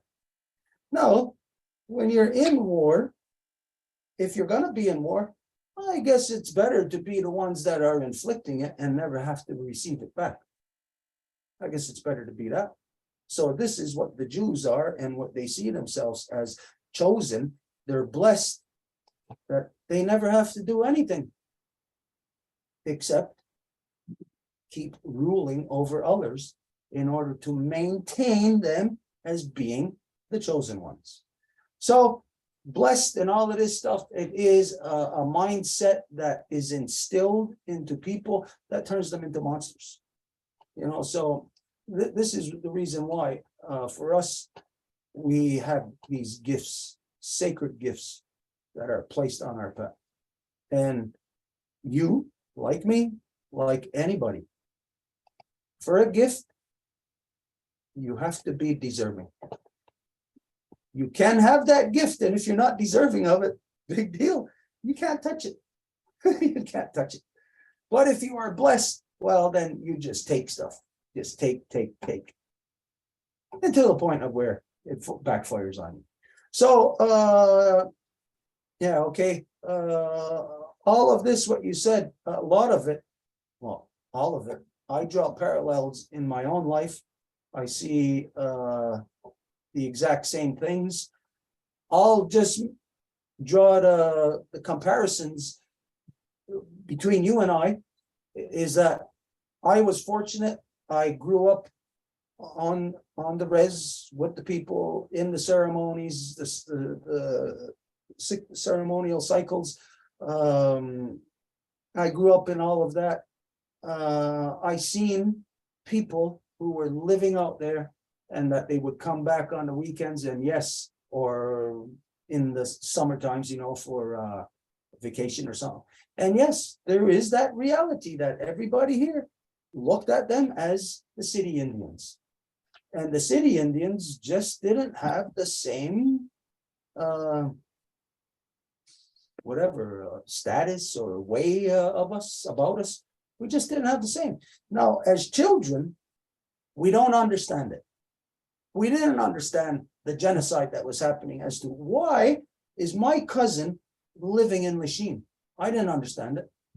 Why are my cousins only coming back from New York for 2 weeks in the summertime? How come I only get to see them 2 weeks every year? I didn't understand that part of the genocide, and they don't understand it. To this day, they still don't understand it, because their minds were never open to the truth. So the fact is that what has happened to you is what has happened to me, is what has happened to absolutely every Native person. It just plays out a little differently. You know, when a body sits on a chair, it's not our whole body that's going to get numb. You know, maybe our leg might get numb. That's where the pressure is. So it's not experienced all over the body. So the different ways that the people experienced and received the genocide, well, it might be slightly different than you. Some stories might be exactly the same as you. You might say this is a mirror image of it. You know, other ways you might not even be able to relate to it. You know, like there's a lot of our people, as we know, that it's like they lived in jail. I know some guys, some of my nephew's friends, as young as he is, they spent more than half their life in jail already, and they're not even 35 years old. You know, so you think of that like, wow. Myself, I can't wrap my mind around that. That's a different exposure that they got.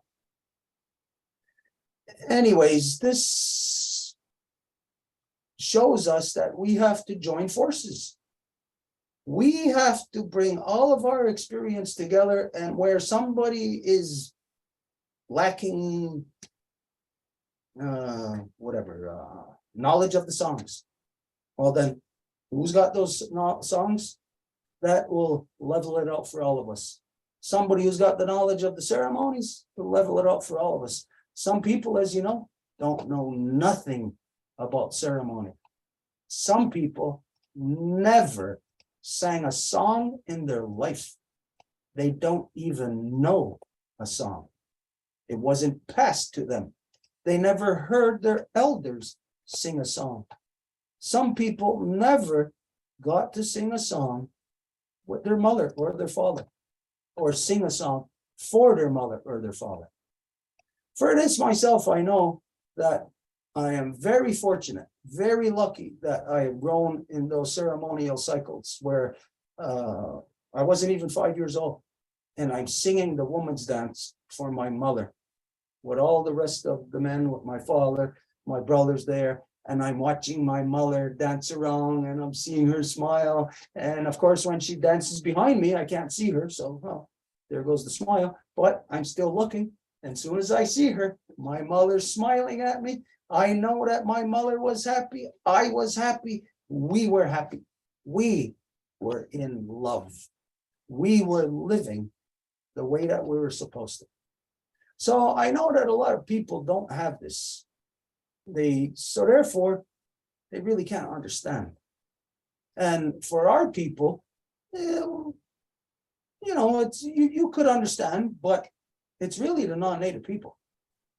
They could never understand. How could they possibly understand when we are breathing in, they're breathing out? How, where is the interface? There is no interface with the non-native people. The only interface is literally Degani Diohade, two-row wampum. That's the only thing that provides interface, to the point of where, even right now, you sharing non-native people. Sorry. Non-native people are listening.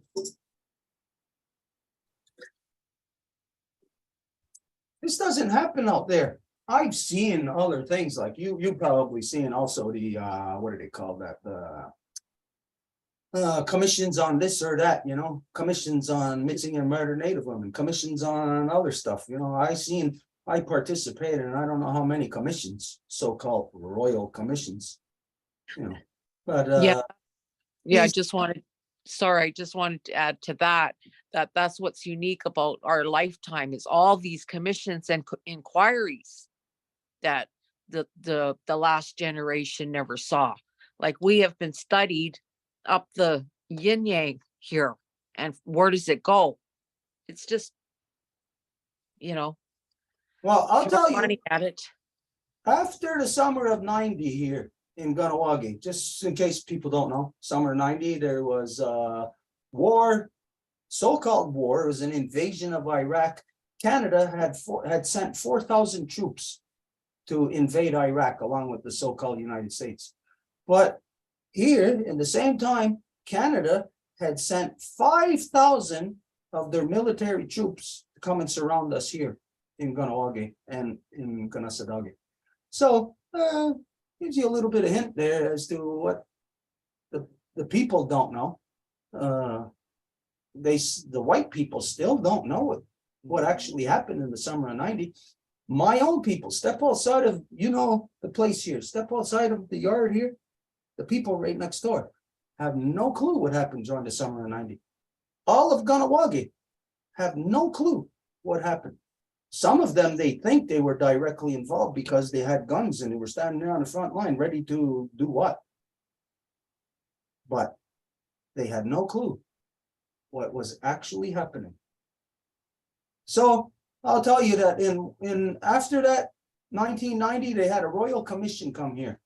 I think it was 93, maybe 92 or 93. Anyways, I spoke at that royal commission. I made a presentation there, and I told them that they have to stop funding the elective systems, the band system. Stop funding the band system. That's what caused the summer of 90. When you have a bunch of fake people, you put them in place of real people. Imagine it's like having a show called Wendy Sutherland, and they're going to have some person come there and be Wendy while you are actually right there living doing it, and here's this person trying to act in your footsteps while you're living. How phony can that be? You can't get any more phony than that. But this is precisely what is on every so-called reserve, where you have a bunch of ass-kissing sellouts within the British imposed genocidal elective system, the band system, where it's only the white people who think that those are our people. Nobody else thinks that. Everybody knows those aren't our people. You look at them, they're white people. They're not native people. They are white. You know why? Even when they have native blood, but they look white. You know why that happens? Because of the thinking. When you think white, you actually start to look white. You know where the proof is in this? Look at the people that are with us, the non-native people that have been learning on this path of two real wampum great law of peace. Even they can identify that when they're out there, other people that never would have come up to them, come up and talk to them and ask them questions and present stuff to them because they look like wisdom. Because when you are living and thinking and learning the knowledge of the native people, this is wisdom. When you have wisdom in your head, you look wise. You know what? When you have shit in your head, you look like shit. That's it. When you think like the white man, you look like the white man. And so you go to every reserve, you go into every band system. That's why everybody in there looks white. Some of them you can tell, oh yeah, they're Indian, but they look white.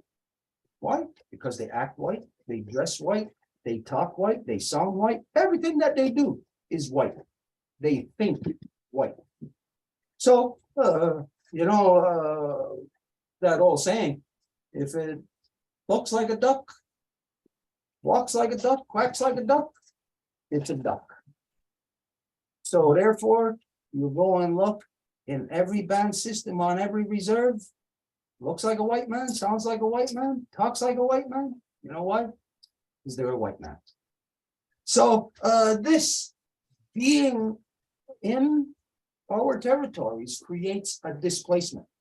Again, we all know what that is, a spiritual, physical, spatial displacement syndrome.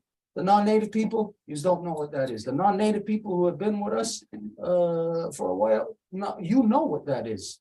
But others, they're going to have no clue. What is that? This is one of the first things of psychology that anyone would learn, but not in the white man's world. They make sure the first things of psychology that you would learn, that you don't learn it, that you don't identify it. So in the white man's world, they can't identify the syndrome of spiritual, physical displacement syndrome. They can't identify it. It's impossible. They'll never get there to identify it. So we know that. Anybody with a half a brain can figure that out. If we look at bananas, everybody knows by now that the bananas that are in the world are not real bananas. The real bananas were genocided out of existence back in the 50s. I think they may have still been real bananas in the early 60s, but it was the late 50s, early 60s. Real bananas were wiped out. So what you're looking at now is not bananas. You think it is, but it's not. So you just look at, for us today, can anybody tell the difference? Does anybody know? No, nobody knows. Only the people who have wisdom. Only people who discuss real things, who talk about real things. And those are people who have gifts. People who are blessed will never talk about real things.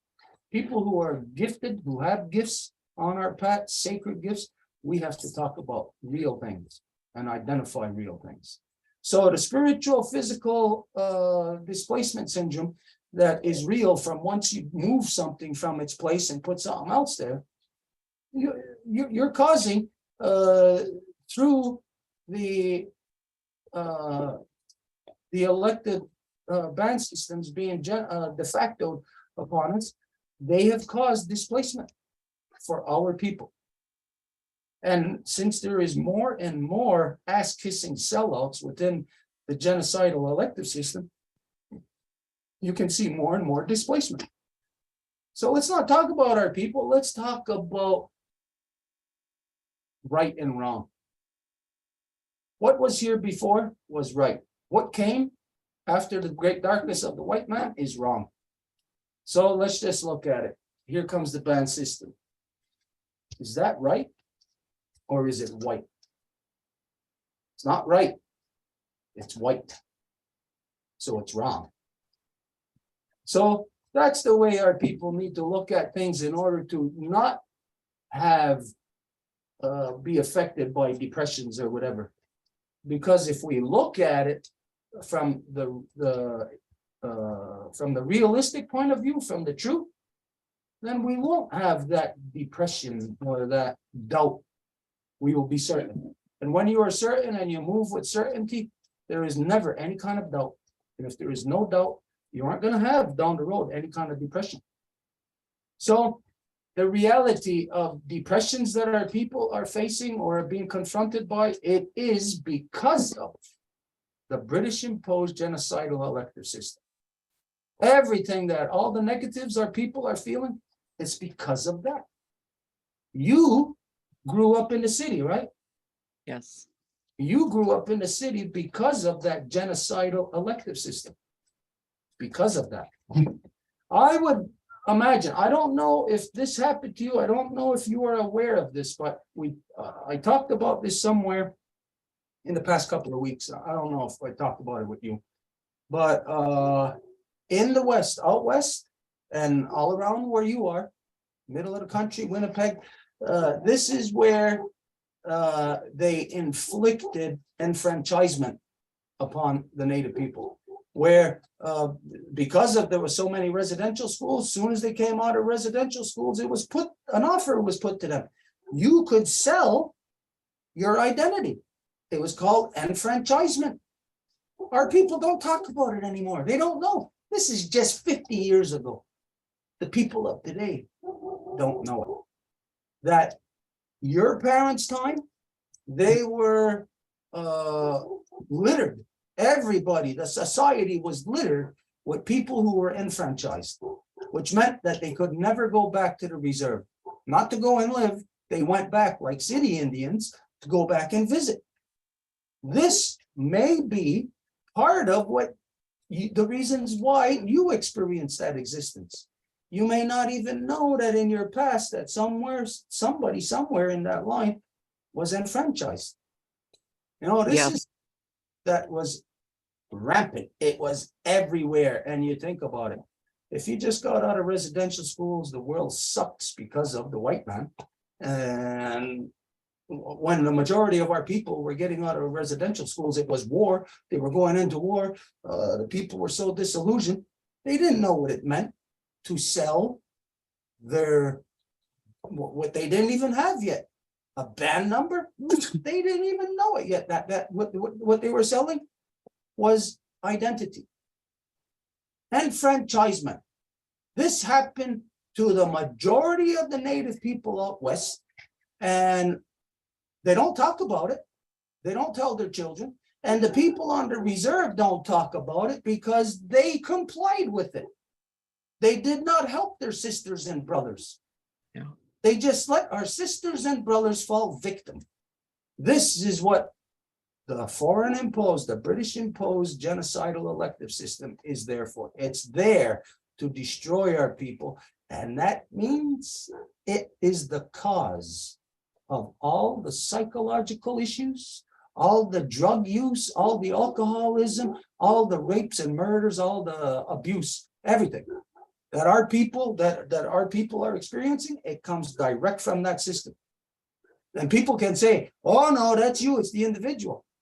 Like we said, let's look at what was here before the darkness of the white man and what exists afterwards. So then you can easily identify where it came from. All of this poison that we are living with, all of it came from the white man. So you got to look at, well, different strains came directly at us through bullets, through racism, through economics. But the majority of the different strains of racism came at us through what you might consider to be our own people. The ass-kissing sellouts in the British imposed genocidal elective system. They are the cause of all the negatives that our people have experienced. Even not just mental illness, but physical illness. How many of our people, as you know, diabetes, diabetes, rampant. You look at the way that the band systems were, you go in there, these are the laziest people. These people are too lazy to work. They suck from the tip of the collective. They drain the collective. They are not supposed to. It's like a 10-year-old eating from a mother when she's got children, when she's got babies to feed.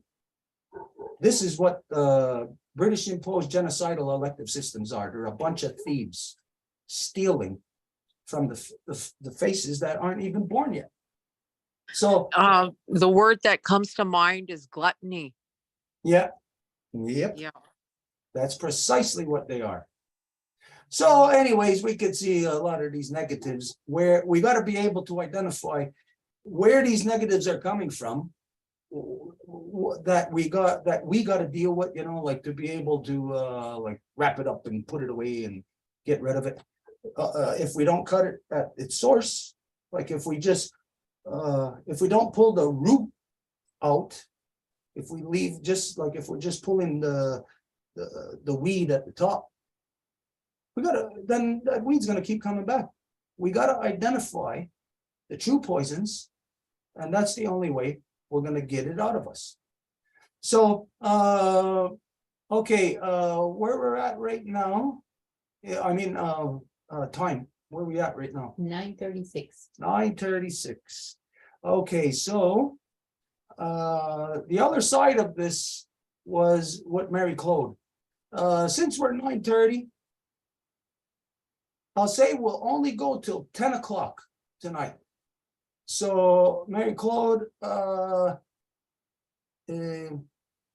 let's just go from there. Like just like with Wendy, it's not all done in 1 week. It might be might even be a you know continuing thing.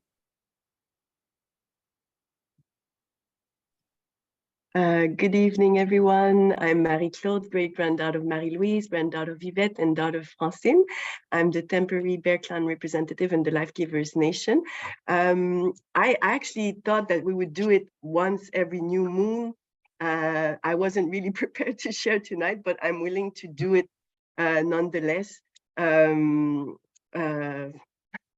My story really, you know, the reason why I want to share my own story, as Stuart said, you know, I know non-native are not there to actually receive any sympathy because we are the force behind the genocide of the original people of Turtle Island. And I wish I would have known that from a very young age. It wasn't the case. I was thrown into a very complex and very violent family right from a very young age, actually. So yes, so I think I'm just going to start by saying I was born in 1973. I have an older brother. He's a year and a half older than me. And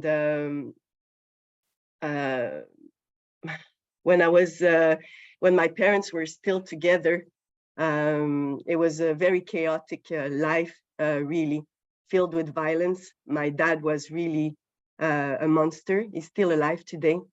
He beat us up continually and was just not in control of himself and just had like such a anger inside of him.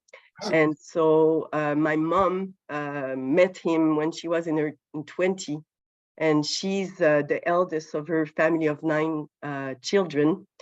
And of course, she was forced to actually raise her own sisters and brothers because my grandma actually was left with all the 9 children because my grandfather, who worked for the sea and rail at the time, was suffered a holdup, and they came and tied him up, and it was like with a gun, you know, they were actually hold-upping the train. So he was just never diagnosed, but he suffered a post-traumatic stress disorder from there on. So my mom had to step in.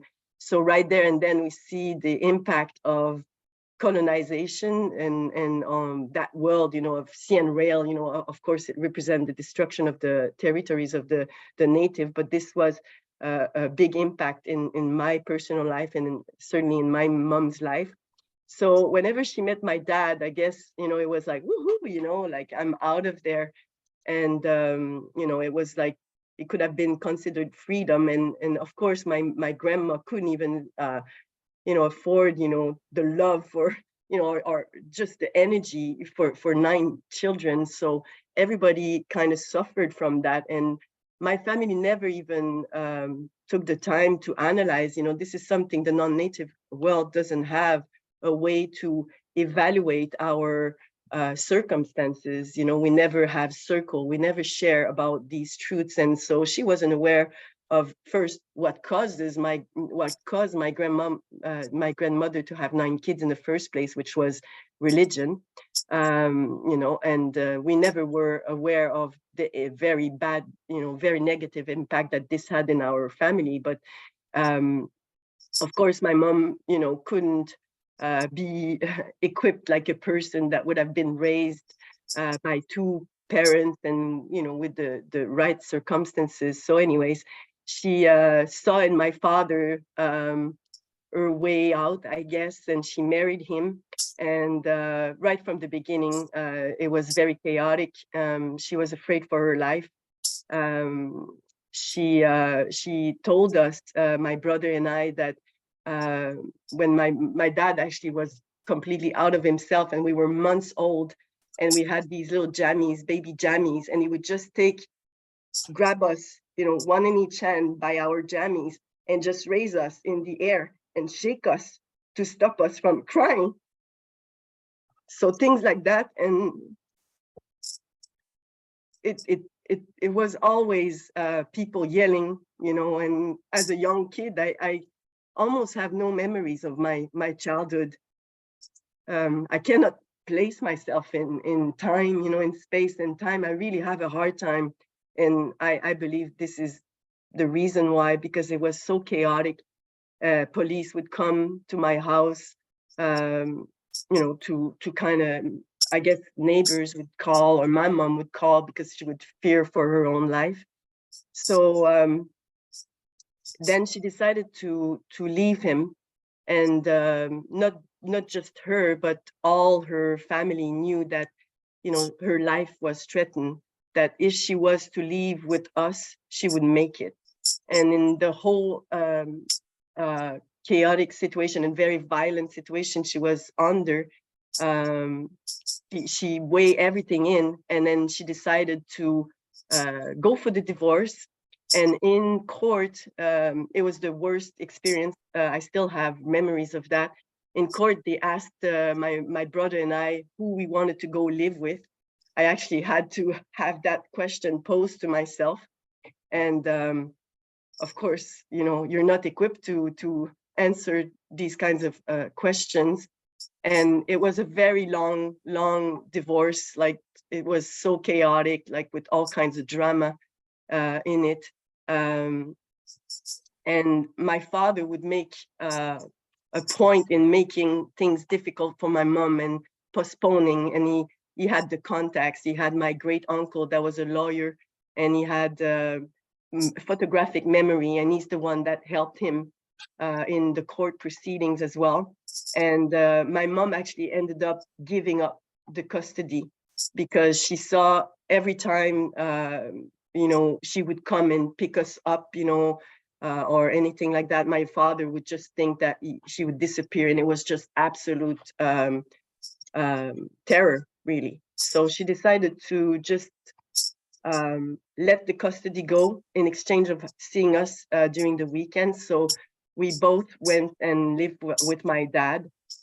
And of course, it didn't, the situation never improved from there. I seen my brother actually transformed and slowly but surely become what my dad was. I remember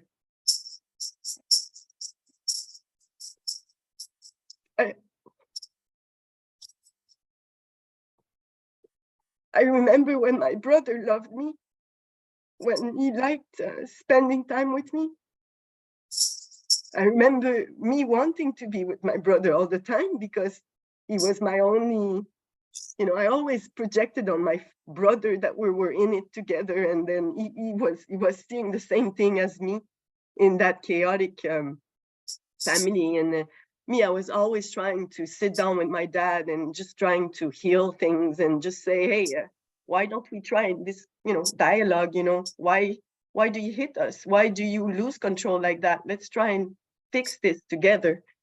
And you know, of course, my brother was part of these trying, you know, discussions, and it would never go anywhere. And just suffering like some, even at school, you know, I would go to school, and of course, with what I was living at my home, you know, it was just, you know, I guess you could see it in my face. And going to school, I was also bullied continuously. So it was really just so difficult.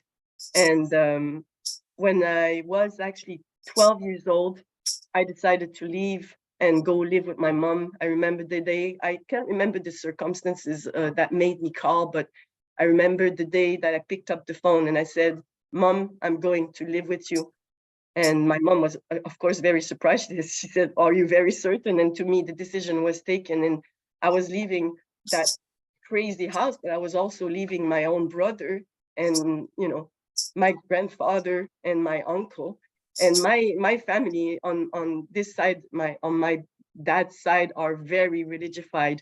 My dad's mom, my grandmother, she would invite very high ups of the religion to the family home. And so they were very religified, and continuously my dad would just put me down and just say how complicated women are, and we are always so much trouble. And you know, it was always a put down. And as I said, you know, my brother accepted it and started treating women the same way my dad did all his life, and treated my mom very disrespectfully. And you know, I haven't spoken to my dad, my brother, or any of that side of the family for 6 years now. I think I have to check my numbers, but yeah, I don't know where we are at. I think I still have 15 minutes, I think. So yes, so when I went to live with my mom, to me it was like, you know, I from very young age, you know, I was very aware that I was thrown into a chaotic situation that could affect my own happiness, like, you know. And I was just like deciding for my own that, you know, I'm not going to let this affect me. But I realized only when I got to the Longhouse that you cannot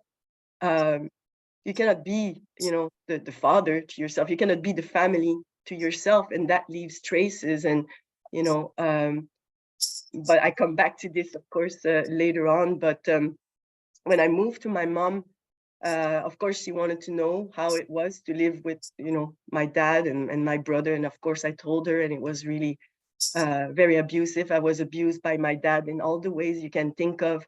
He was a very highly manipulative person.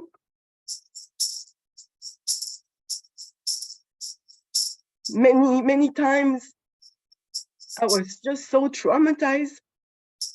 I remember being at the back of a car, and I don't know what age I was, but I was really just in the back seat, and I could not. I couldn't hardly see outside the window, like my memory, but I cannot remember what age I was. But my dad and I was the only person, and my dad was driving, and it was at night, and he was just going absolutely crazy. His favorite thing was to get angry just before he would just go and drive a car with people inside. He would do that, you know, and just like being yelling and then not even looking at the road.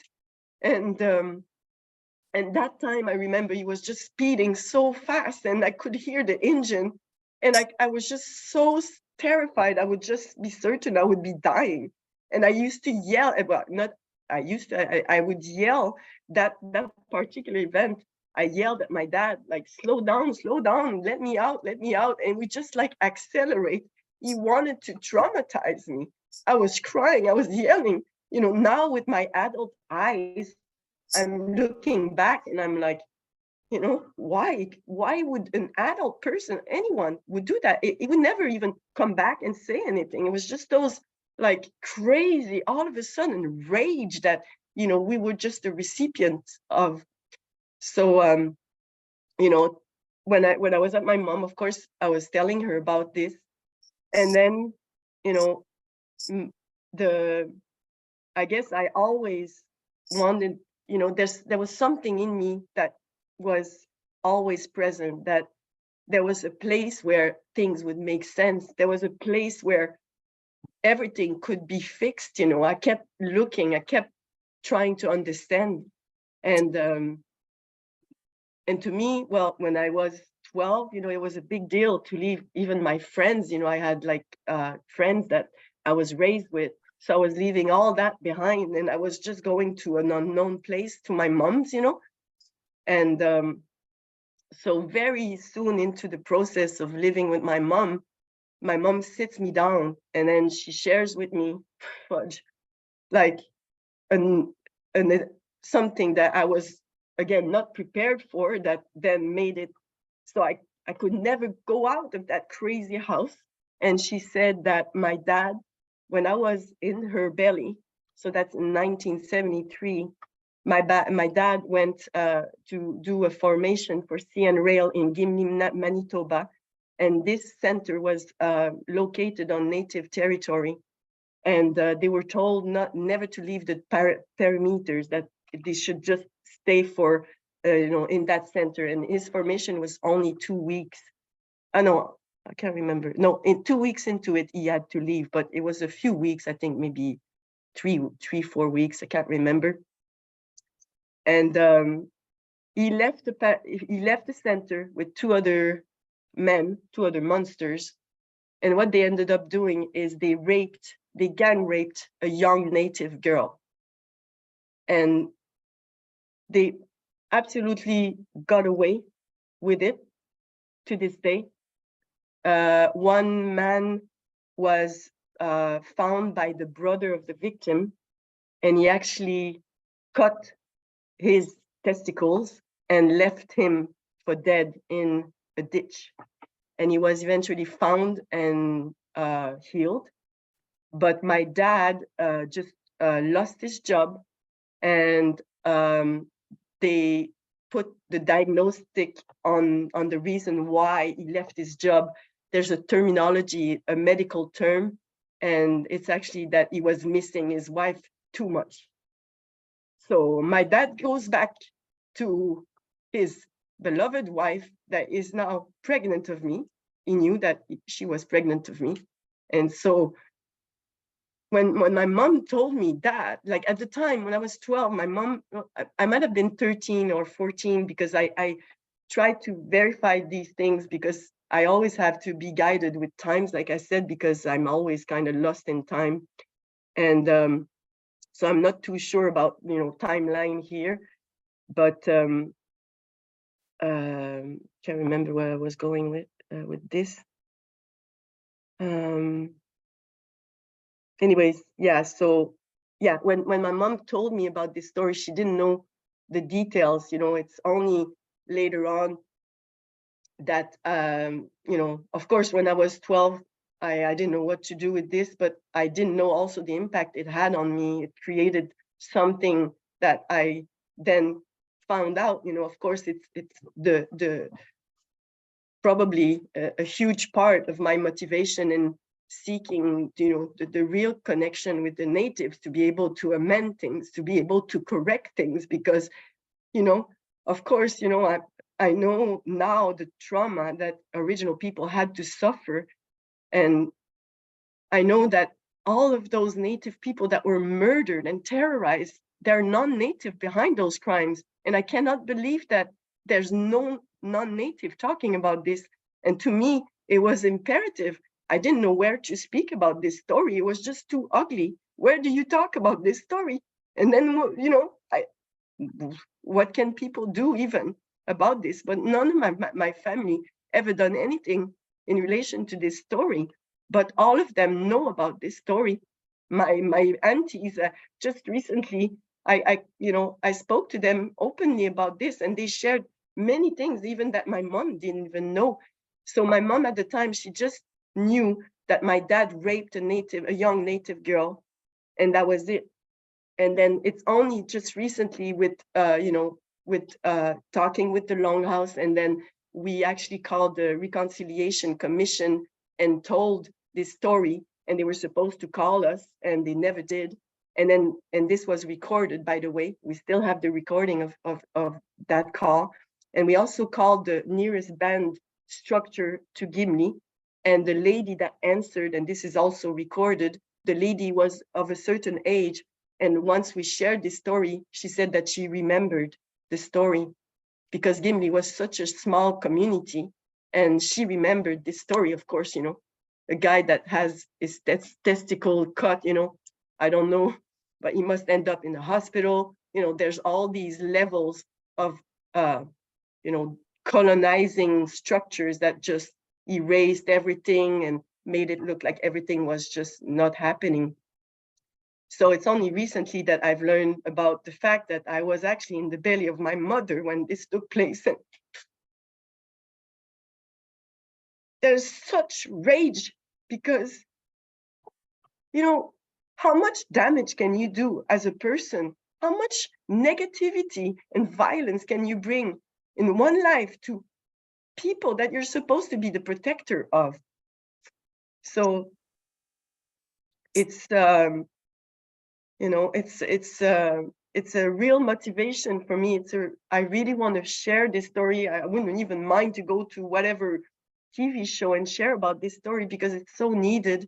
Because even for the non-native, you know, I know there's so many thousands and millions of non-native that have similar stories as me, and they think that they get away with it and they can be happy. But the truth is, you're traumatized for life, because how can I separate myself from what my dad did? You know, he's my dad. I only have one dad. You know, I cannot choose my dad, you know. So to me, so when I heard that, of course, with my mom, of course, she was extremely traumatized. She suffered so much with this crazy monster, as we all did. So I stayed with her until I was 17 years old. And it was, you know, not the perfect setup, of course, because we were all so confused. You know, both of us were all so confused. We didn't know how to communicate. We didn't know what to do with this. It was just like no tools were given to address such ugliness. So 17 years old, I then moved to Montreal, where I lived 7 years. I have a very eclectic background. You know, I met a street performer in the Festival d'été Québec, and he was the one living in Montreal, and I decided to go and learn the art and everything. I became a street performer myself, and that led to that actually paid my studies, because ever since I moved to Montreal, I just supported myself, you know. And so when I was just finishing my BA in psychology, which I would not advise anyone to do, because it's just brainwashing even more. But to me, it was always this motivation of understanding what happened to me, what happened to my mom, what happened to us. Why is it so tough? Why is it that, you know, I have to protect from my own dad, from my own grandfather, who also is a pedophile? And no one in my family said anything. They just protected that. And it was just, okay, family is so important, you know. And that's why I had to just disconnect from them all, because, you know, it wasn't my first attempt 7 years ago to break loose of that, you know. And I realized, you know, if I don't speak to my dad for a couple of years in the past, which that happened, I'm still going to be connected to my uncle, which is his brother. And, you know, and now I see that no one took, you know, not even ask me how I was, or not even warn me that, you know, my grandfather was a pedophile and my dad was a violent person. No one ever done anything, even for my mom when she was facing all those violence. You know, she was completely alone. No one from her family, well, from my dad's family, would want to go and get involved, apart from my dad's own mother, who told my mom in front of my dad that divorce are not made for pigs. And my mom divorced, you know, after that. But so even my dad's own mother, you know, knew about how, you know, terrible this person was. So I think I'm going to stop there. And I thank you so much for this platform. To me, of course, it's something I didn't speak very often publicly. So this is a great step in my healing journey. And I really appreciate that space. And thank you for listening. So. Okay, so what we identified this little conversation as is Sisters Across Waters. And this is to identify, when you listen to the story that Wendy tells, and every Native woman, every life giver has a similar story. We've all gone through the genocide, so there is only negatives to tell. You know, we got relatively happy lives. I've had the best life, but it's within a genocide, you know. So I'm relatively happy inside of a genocide. But as you know, here, everybody who's going to tell the story, there is a victimizer.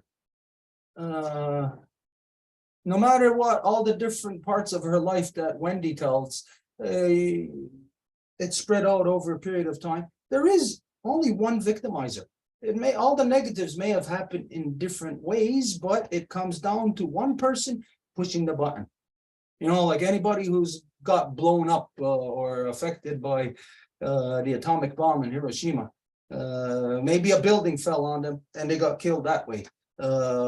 Maybe they got caught in a stampede of animals or something and they got killed that way. But it all came down to that one person who pushed the button. And in this instance, who is the person that pushed the button is, in fact, the white man. This is the white man's way of being. It is corruption. He is corruption. He is religified.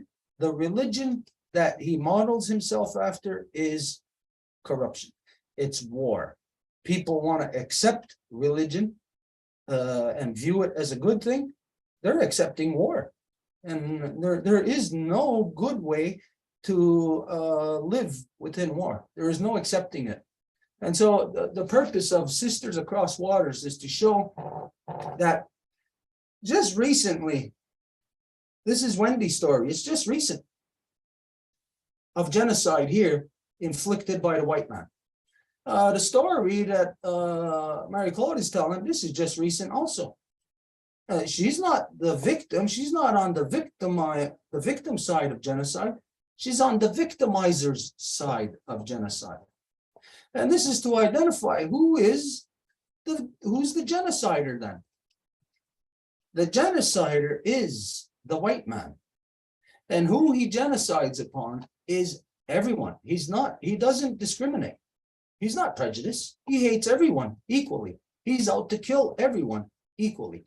He's not prejudiced against anybody. So you can't say that he's racist against blacks, against natives, or even whites, because he does that to whites also. He does it to everyone. So this is a corrupted way of thinking that is rooted within religion. And the victim, as you see, that you know, the religion teaches violence because that's what the priests do, correct through violence. Their God is a vengeful God, you know, and you're not your brother's keeper, so that when your God is venging upon whoever, then you don't get involved, you don't step in, because you're not your brother's keeper. So all the brainwashing of religion has created the perfect storm for a lunatic. For a lunatic. They nurture lunatics. So this is what religion does. This is the reason why the whole world, non-native world, has been in war for thousands of years. Why do you think that is? Women, are you good people? Oh, you're good people, right? You've been subjected to religion for thousands of years. What has happened to you? What has been done to you? Can you single it out that women have been targeted? White women have been targeted by religion outside of the white men? Of course you can. You can clearly identify that religion has targeted women around the world, targeted everyone around the world, but it works specifically through the white people, through the white men. So this is something that is a science that has sought out the worst traits of humanity, singles it out, finds it, discovers it through religion, and nurtures those people to become be all that you can be. Join the military and be all that you can be. What could you be with a gun in your hand? If you're in the military, what are you doing? You're out killing people. So if you can be all you can be by joining the military, they're telling you that this is the whole society is geared towards that way to nurture the lunatic in the white man. So the purpose again of Sisters Across Waters is to show that there is a common enemy to humanity. And it doesn't matter if you are a white woman, your common enemy, our common enemy is the same. Enemy to Native women is enemy to white women. And that's the white man. Because who is it that burned the white woman at the stake? Who was it that done that? Was it somebody from another planet? Was it something else? Can the white men say it wasn't them? So the purpose of this is to reveal something. This is an exercise that has never been done on Earth before. Nowhere, no one has done this. People can say, oh, they've told their stories, whatever. Well, as you're going to see, this is different here. Because here, it's being managed under law with a very specific purpose. It's not just so that Wendy can tell her story and Mary Cole can tell her story. Think about this. Does it make sense that here's a Native woman telling her story of genocide and here's a white woman telling her story? Why would we have a white woman next to a Native woman telling her story? Why? What is the purpose of that? Can anybody say that the white woman's story is on the same level as the Native woman's story? Of course not. Not at all. And the reality is, nobody cares to hear the white woman's story because it's associated with being the white man. But as you can see, and as every white woman knows, who has ever been abused, who's ever been targeted and violated, which is all women, you know that you can be a white woman and it doesn't give you any kind of protection against the white man. It doesn't. It actually locks you into being more of a victim. You are actually the intrinsic victim to the white man, where everyone else, you have to journey to their house to victimize them. Well, you're in the white man's house to be victimized all the time, constantly. So this here, people might not understand it or might not be able to see where it's going. But this is to level a playing field that has never been leveled before. We are creating an interface. And at the end of the day, Sisters Across Waters are going to see sisters. You're not going to see a white woman. You're not going to see a Native woman or a black woman or a red woman or a white woman or this or that. You're going to see a life giver. And you're going to see a common thread through all life givers on earth. Under attack. By who? By what? Well, for us, we can say it's the white man. For white women, it might be something that you might not want to believe. You might want to resist identifying that your devil is the white man. Who rapes you? Who kills you? Who burns you at the stake? Oh my goodness. And to think of this, that how is it that white women have not gotten together before this, like to have a proper assessment collectively to address it in a worldwide way of identifying corruption, a planetary corruption through one species that is killing every other species on the planet, raping their own women, raping other women, waging war, you're going to see the truth come out a lot more than what it is, just a little bit that you're seeing here. And it might get a lot more emotional, and some people that sometimes might get hurt by it. You might not want to partake in this process. But what is this process for? We are doing something, again, that no one on earth has ever done. We are addressing a worldwide, a planetary corruption. And how you address it, how you get to the point of correcting, is incremental steps. This is what we have been taking. You may think that, well, this is right now, you're just flung into it, but we have gradually been building up to this over the past couple of years, all of us together. You just don't realize where we've been heading. And now you can see it a little bit over the last couple of years to end up here. But I'll guarantee you, all of you are not going to see where this is headed also from here, where it's going to end up, what the intent is. You're going to see correction. And you're not going to be able to imagine how it's going to happen. Because the law is what works in mysterious ways. God, no such thing. If there was this white man's God, you know that that white man's God would have struck down the white man a long time ago. So the white man on his side, he's got what he created, the devil. That's what he's got on his side. And that counts on mind manipulation, brainwashing, putting false images into your mind to get you to believe things that are not so. So we are tearing down the facade. We are going to tear it all down. And we're going to rebuild only truth. Now, what all of us may feel, because all of us are at the flesh point, knock on wood, we didn't all have it as bad as some have it. So some of us are going to not understand. We're going to think, like, even to a point, some might say, well, you're just being a crybaby. Oh, no, not at all.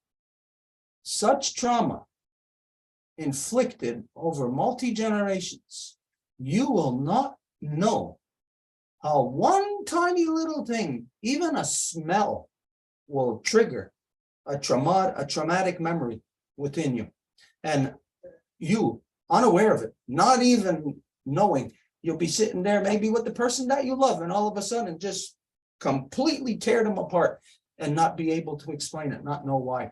And you'll just be sitting there wondering why your life is falling apart.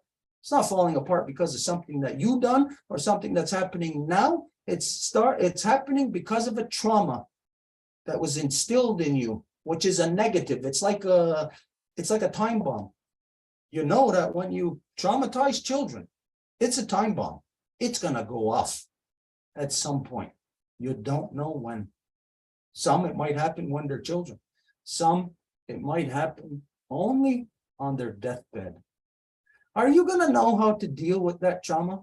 That maybe one of your elders, one of your loved ones, will be lying on their deathbed and they'll be in trauma, crying, unable to even express what the emotion is in them at that moment. How will you help them? What will you be able to do? Will you be able to do anything? Well, law provides for healing. And so this is what's happening. In 2008, you heard this story already. We said that we stopped the ceremonies for a year. Why give thanks for that tree right outside the window when there's a white man out there cutting that tree down? Why would I be in a longhouse giving thanks for that tree, knowing that white man is cutting that tree down? I would be a hypocrite. And so we said at the end of that year, when we called the people back, we said, there's only one way we're going to continue with the ceremonies, and that's to work 100% in defense of our Mother Earth. And this means that we have to apply the medicine where the trauma is. Where is the trauma? It's in the minds of men. And so the medicine to heal the world is the great law of peace. And so this is what we got to get into the minds of men. How do we do it? Do we go to men? Of course not. Because men of this world, the non-native men, are piss poor examples of men. You are not going to be able to speak to them on levels of even human, because their minds are not human. Their minds are money. And money does not fit into this world. It does not diagnose this world properly. It does not prescribe proper medicine and healing to this world. And so this is the path that we are on. We have identified that we have set out to apply the medicine to this world where it is needed. And how we're going to do that, how we are doing it, is through this long, arduous process that has many steps that isn't going to be finished in our lifetime. It will be continued through the faces yet beneath the earth. They don't have to be our children. All they have to do, all they have to be is truth. And so we are creating truth right now in the faces yet beneath the earth by speaking the truth, even when it is ugly, by bringing it to the surface, to address it, to say, look how ugly things are. Are we here to say, you're ugly? Get out of here. We're going to kill you? No, we're here to say this is ugly and it must be made beautiful once again. And that means that which is ugly has to work to become beautiful. So let's assess this. The native women of this hemisphere can identify to you beyond a shadow of a doubt that the genociding, thieving, raping murderer is in fact the white man. You, non-native women, can identify to us beyond a shadow of a doubt how that same white man has beaten you, has oppressed you, raped you, murdered you, burnt you at the stake, and yet you're still there. So we are creating, or not creating, we are revealing, uncovering the truth to the people. Once it's uncovered, all we got to do is step back. Law will handle the rest. So this is how corruption is handled. In what you're seeing, you might not understand it. You might not know how it's working, because it's not just in the here and now. We have been working on this for generations. Like I said, we have observed you for 500 years. And now it's time for us to deal with you, to either heal you, fix you, or else to the point of where you will, by mere virtue of law, where you will correct yourself. And if not, then removal is what will happen. Not removal that the native people are going to have to do, but it will happen from the non-native people themselves. Okay, so this is the process. So like we said, it's going to go on. It's going to be an arduous process. Feelings will be hurt, toes will be stepped on, tears will be shed. But at the end of the day, women around the world will be able to have a clear view of what has been happening to them. And you will be able to stand together with each other, hold up each other. You will see that it's not an enemy across the waters, it's your sister across the water. You will see that it's not a society that you have demonized to come and to put God in their world and purpose and meaning. No, you will come to see that you have in fact spread genocide around the world to your sisters, and you will be compelled to correct.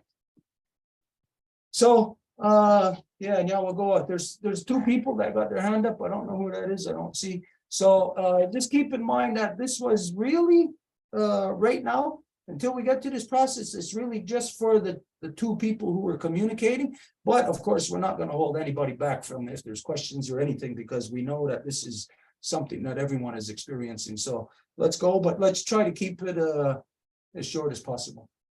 Go ahead, Janet.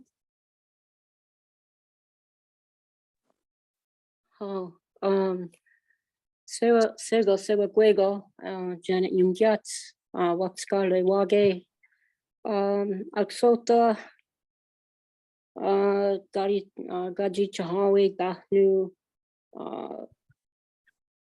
Agenista, Ne Teresa, Ohunje, Kayugoho, Gidarun, Skanagoa. I'll roughly translate. I said my name is Janet. I'm Bear Clan. My mother is Teresa. Grandmom is Gajicha Huenta. And I currently reside on the Cayugoho or Cayuga territory. I just want to say I'm grateful to be here. And I gotta stop for translation, I guess, or no? No translation tonight. Oh, okay. Before I'll keep it short. I have maybe one statement and one question. But before I do that, I wanted to say that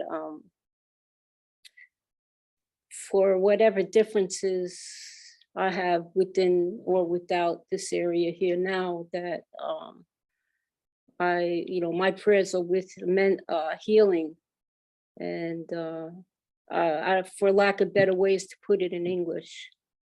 So I come here with humility and peace. So what I wanted to say is I was listening to Wendy's story through the Facebook, and that's why I had to tune in, because I wanted to personally say to Wendy, thank you for sharing, your experiences, your strengths, it's been very helpful for me to hear your story.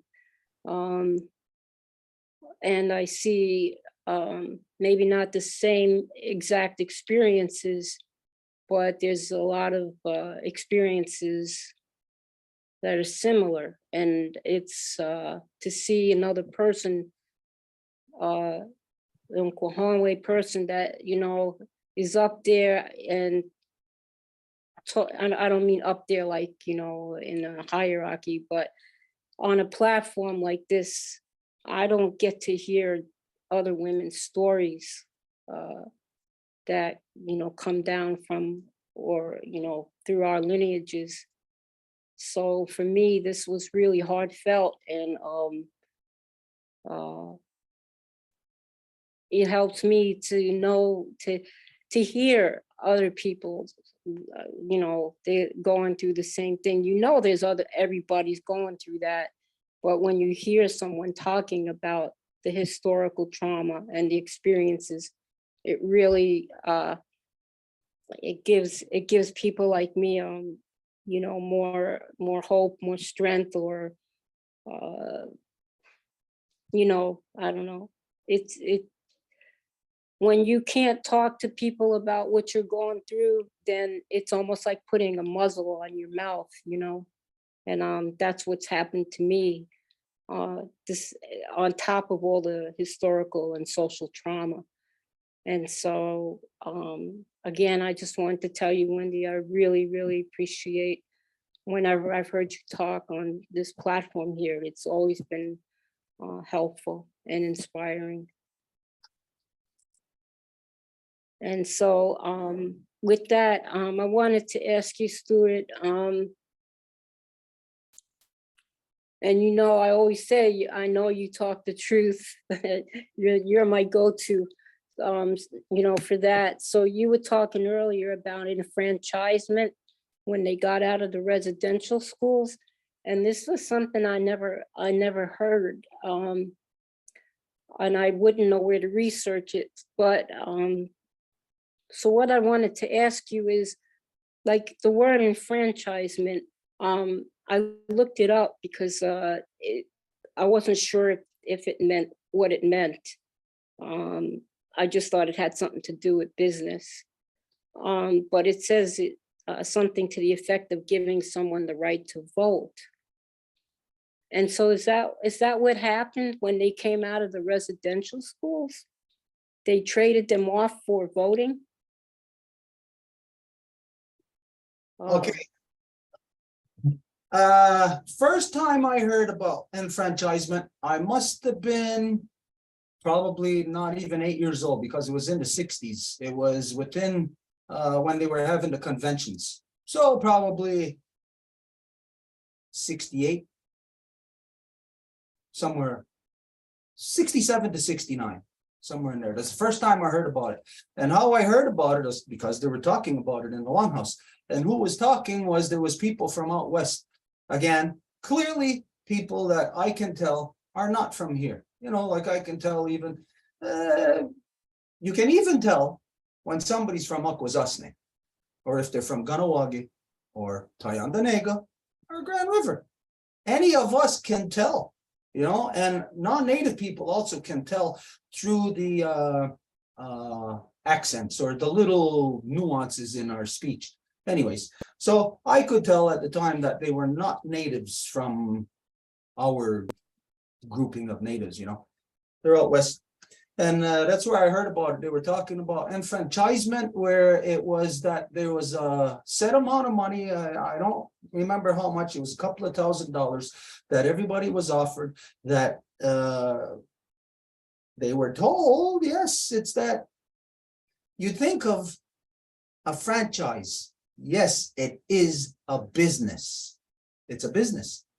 But in genocide, it's for the purpose of convincing your enemy that they can vote in the system that is oppressing them. And therefore it gives them some kind of false belief that they can change their own oppression. But natives, well, not that we're stupid, but maybe gullible. You know, we couldn't believe that people lie. We never seen that until we seen the white man. We couldn't believe that that people would rape. Never seen that. Never.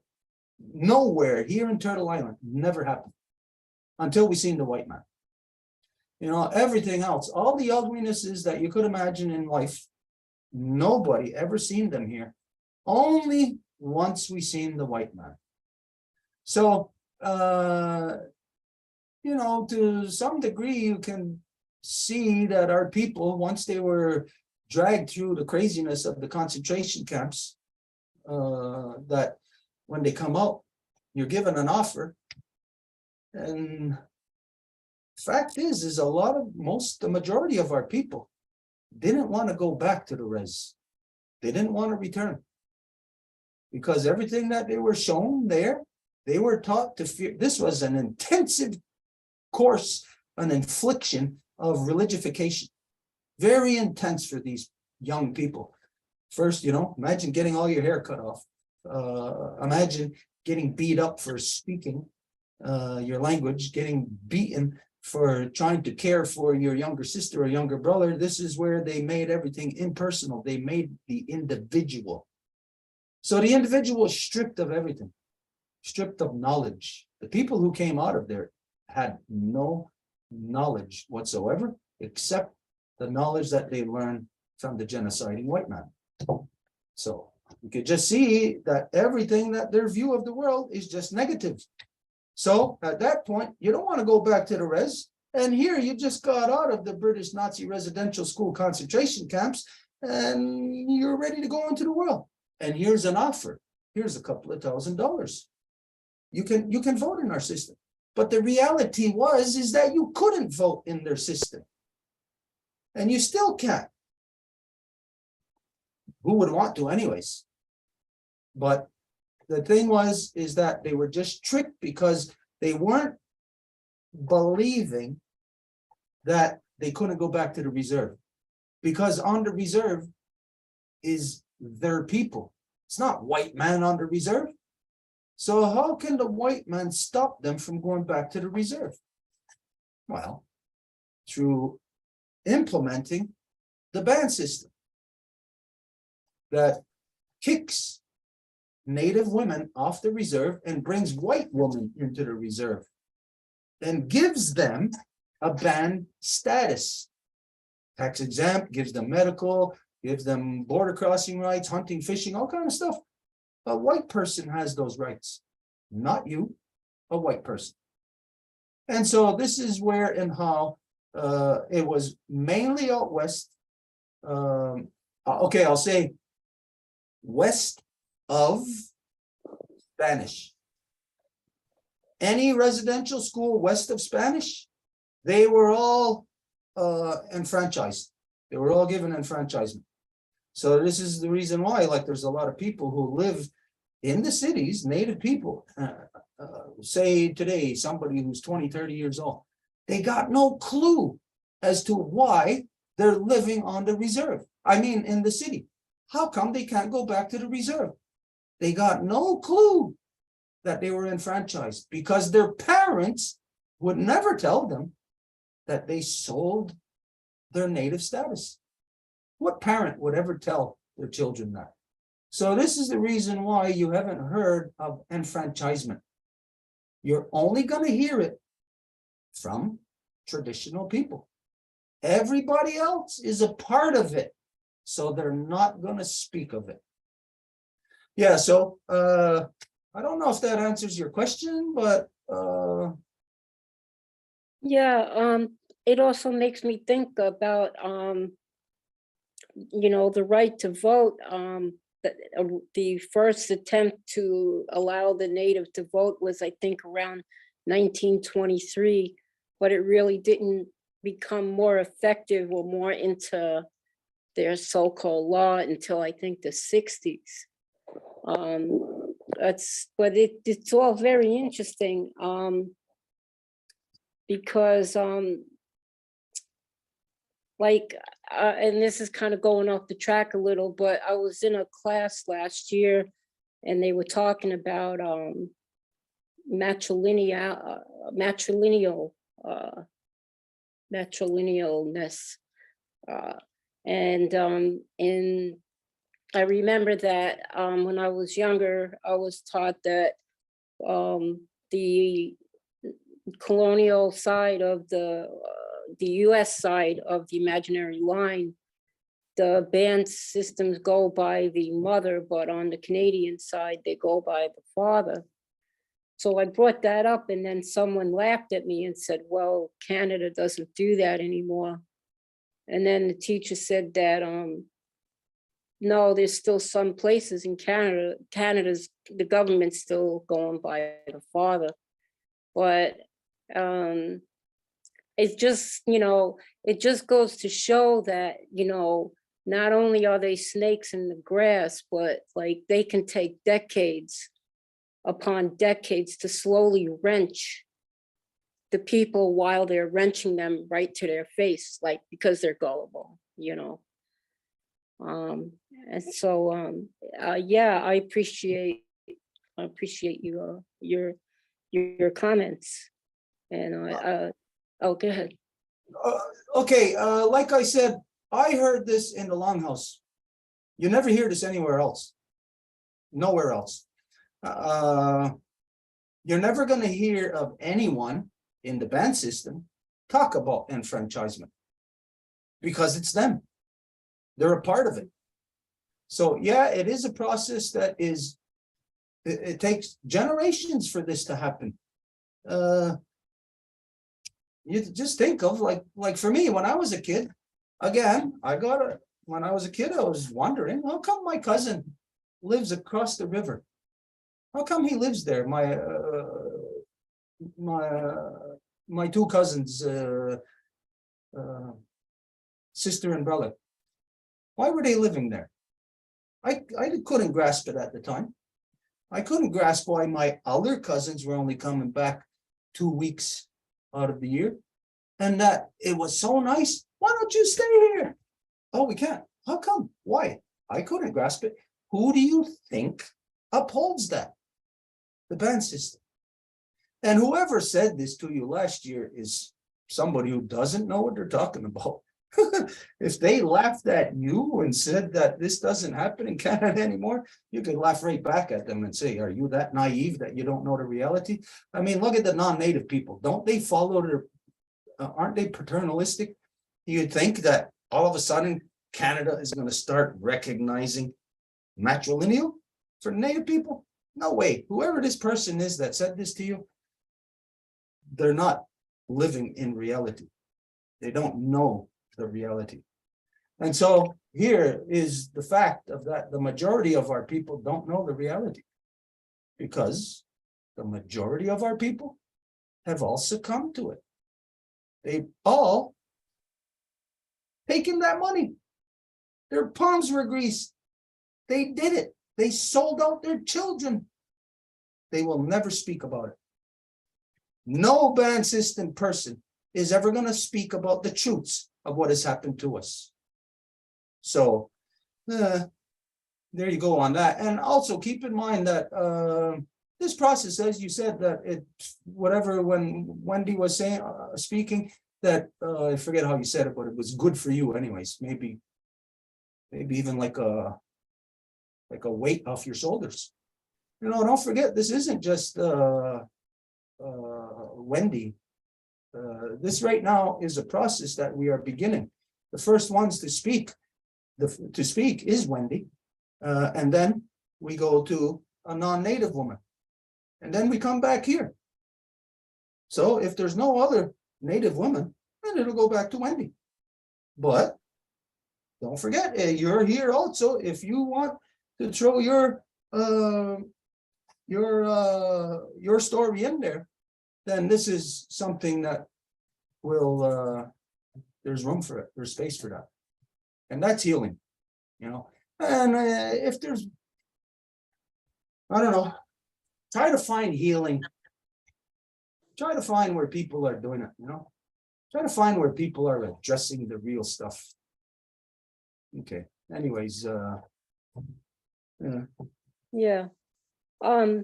Yeah, I'll say, Yawagoa, and I'll also say, if I'm here the next time that you do this with the women, and I'll try to make sure that I sit in and say something.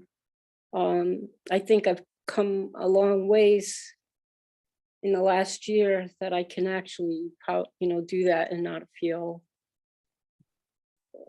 like I want to withdraw. So yeah, I thought it was I just want to say to you, Mary Cloud, I think that it's just very brave of you to talk about your story. So now we'll go for that. And I'll just say one more thing. I keep bouncing off the walls with the I've been affected by the Christianity throughout my life. And so, but I also have my DNA, with the great law, and the cycles, that we go through, like, through the seasons, the cycles through the seasons that we go, like midwinter, then the wata, and, all the different things. But I just, it's a process, I guess, like, for me, I just like, when I think that, I don't like to use the word decolonizing necessarily, but I will say that when I'm thinking that I'm decolonized, not that and I know that I'll never be completely decolonized, then I find out that I bounce back to the, to some of the religious or, stuff. And then I figure that out. And then, but each time, because I think it is, I think it was you who said it, Sue, it's coming to reality, it's trying to come out of that, I don't know, behind the curtain, you know.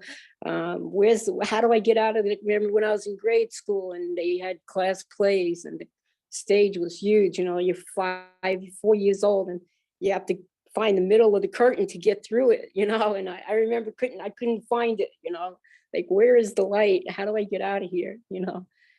So I'm just really grateful to be here, and I wish I not wish, but I give peace to everybody here. So yeah, we're going. That analogy that you give, I can really relate to that. That is a really good analogy. Just imagine a bunch of curtains, you know, like maybe 3, 4 curtains, one in front of the other. You got to try to find your way through the first one, and boom, what's there? This is where what you just said about the ceremonies, the midwinter, the wata. You come out of the facade, come past that curtain of religion, and you think you're coming into the ceremonies, where it's actually another curtain. Because right now, like with the ceremony that you gave reference to, midwinter, there are people who apparently are doing their midwinter right now. They're just doing the midwinter now. Why are they doing the midwinter now?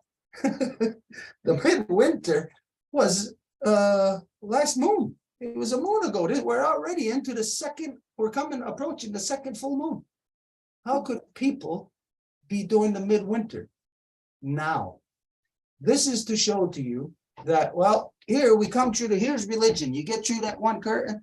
Hey, I'm through it. Hey, look, there's ceremonies. It looks like native. It resembles native.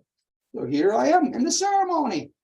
But I'm in a midwinter, a moon and a half after where the midwinter actually belongs, where the midwinter actually started. So this is just to identify that there are many layers of manipulation through Catholicism that has been inflicted into our people, because, as you know, the Handsome Lakers, Christian Handsome Lake religion, they are within so-called traditional. And people think that traditional is above so-called band system. But these people who are doing midwinter, a moon and a half after where it belongs, they're Christian Handsome Lakers who are under the band system. So you have people who are under glass. They're behind the mirror. And once you're behind the mirror, you think you're looking out. All you're seeing is yourself. You're stuck in the mirror at that point. You can't tell which one is the original lie. So you step out of Christianity and boom, there you have another Christianity, which is the Christian Handsome Lakers who are doing their midwinter right now. These people are so lost. So this is just to identify that coming out of genocide is going to be very hard, because the majority of our people are in the white man's back pocket. So they are pretending to be native from within the white man, what the white man allows them to be. So this is the Christian Handsome Lakers that are there to distort the minds of any people who would want to come through the white man's lie and come into our identity. And soon as, like I said, as soon as you get through one curtain, there's the other one. It's our own people. So this is where anybody who thinks they're gonna try to get out of this genocide, like I said, the thing that makes it different here is that it's managed here. We're controlling it under law. Anyone else, try to do it, see what happens, see where they end up. So here, really what it is a matter of, I would say, just choose wisely. I will tell you, do not have anything to do with Christian Handsome Lake. Do not have anything to do with the Warrior Society. Do not have anything to do with the British imposed genocidal elective system. So where does that leave you to be in search of? That's all of our people, except for us. And so when it's just us and all of our people, all the people will say, well, it's them that's correct, not us. And I say, good, it's really a good filtering system for us. I actually don't have to deal with a bunch of wannabes. And it's not that they want to be Indian. They want to be white. They only falling back on native when it suits them because it hurts their pocketbook now. Yeah. Okay, anyways, that's Janet. Let's go to whoever else was there then. Oh, Janet, just as for the next time this happens, which might not be next week, like Mary Claude said, we still we're gonna see how it fits in. But the next time it's coming to Susan Reese. The voice is coming back to Susan. So then it would go to a non-native person, and then it would come back. And if you wish, then that could be you. So I would say if you want that to be, then you just got to identify that. So it's like people who know that they're waiting in line for that. Okay, yeah, sure, after Susan. Okay, so then everybody who's here and part of the process, you know them. Okay, you know what? Okay, I'm lost because I had seen Lisa had raising her hand and then I see, okay, go ahead, Marie-Claude. Hello, I just wanted to update everyone now a part of the Sisters Across the Water story that we did mention, Wendy and I, that we are gonna make a book, everything that is shared, with what Wendy's doing and my story tonight, and anyone that will be part of this story, we're gonna have like a book. And there's a program that we found that actually transcribed the whole thing. So already it's pretty good actually. So we just wanted to say that this book is going to be available for anyone that is interested in reading it, completely free of charge. So anyone who wants to be part of the story, you're welcome to join Sister Across the Waters. Okay, just a little tweak on that. It's not a matter of anybody who wants to be a part of this story.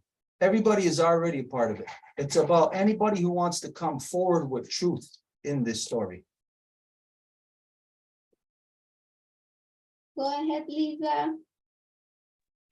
Skenengoa, this is Siava Lisa, daughter of Muriel, granddaughter of Sadie, and Lillian, great-granddaughter of Yetta and Rose, mother of Alicia and Misa, grandmother of Lucy and Charles, temporary Bear Clan under the protection of the Kanien'kehá:ka Longhouse. Thank you. Lateral violence. The men. I just want to send my love to Marie-Claude and to the child that she was, and to Wendy and to Janet and to all of us. And lateral violence. I lost my niece from Wounded Knee. The father of her 2 children in Rapid City went to answer the door of their apartment and took 6 shots and died. And from what I hear from the family, and I knew this young man, he was a singer. He was my niece's man, and it leaves her and 2 children. But apparently he also had become abusive. He'd been in and out of prison. And there's, so lateral violence, male violence against women. And it this, thinking of an elder who's been working with helping residential school survivors more on the west coast of the Northlands that they call Canada, who's Lakota. And his parents met in residential school, and he, you know, speaks openly, so I can speak it, you know, that he was raped by a, you know, a European boy when he was in residential school, and the rage that he experienced. And I bring this, I mean, I've been raped in the course of my life by men of basically every color. And you know, and when it's happening, you just, you know, you're not, it's like experience violence, murder, or just whatever, you know. And this, you know,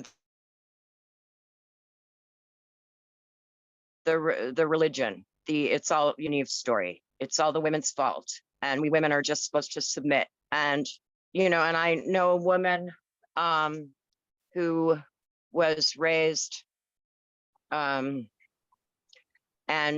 was experienced the ritual abuse Vatican in a very high church family, and she's helping survivors now, you know. And you're talking about people who've developed multiple personalities, and you know, generational incest, and eating babies and drinking, you know, the whole thing of what's really going on. These people are not human. Maybe they were once, but they've basically become vampires. So, but back to the, you know, the phrase, I'm thinking of all these poor, and I mean, these poor men.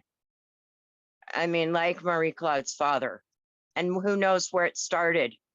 And, you know, I have people in this town. I mean, there's a couple of families in this small town that are known for incest, that are just known for it. Generational incest. You have the jokes about people in West Virginia, you know, then you have the royal bloodlines who intermarried. I mean, a lot of just psychosis, generational insanity. But, you know, and it's how to, short of killing them, you know, how to help these men. Obviously, we, you know, victims, but we're also, I mean, I've realized in being raised in a culture where, and I'm not going to go into it, I'll tell my story another time, but, you know, I wasn't raped or incested in my family, but my brother left pornography in the bathroom when I was 12. So I became corrupted secretly, you know, because you're 12, you do whatever oh, let's try this. And the next thing I knew, I should have been stoned outside the city gates, according to my tradition, for things that I read in a book. So we're all messed up. We're all messed up in the head. But I wanted to distinguish, and I'm sorry for being late. I was actually in a meeting where we were talking, another sister and I, about how to help the children recover from the trauma and to take these stories and change the ending. And so it's a suggestion to Marie Claude as well as but to a screenplay. You know, sometimes the best way to show people is to tell the story, but to change the ending. And I found this when I was doing my writing my collection of short stories for masters. I was raped in England by an Iranian man that I met at a late night, you know, a casino. I was with my parents, and he invited me out to dinner and said we had to stop at his hotel so we could get his wallet, which is kind of fishy since he'd come from a casino. Doesn't really make any sense. Anyway, we got up to, and he raped me. Well, I wrote a story about it, and in the end, the girl realizes what's going to happen, goes into the bathroom. It's a fine establishment. It's a glass. She turns the water on, takes a towel, breaks a glass, walks out of the bathroom, and tells this man that if he takes a step towards her, he can explain why there's an American girl bleeding to death on his rug. And she gets out. And that healed the trauma for me that I had been holding for many years. So I just wanted to point that out as, you know, that's one of the tools for, besides speaking it, but there's something about changing the memory, you know, that you become victorious. And I think the part of the process of expressing it, you know, is part of the healing. But it's also, you know, and I want to distinguish, and it goes back to, you know, what I was alluding to recently.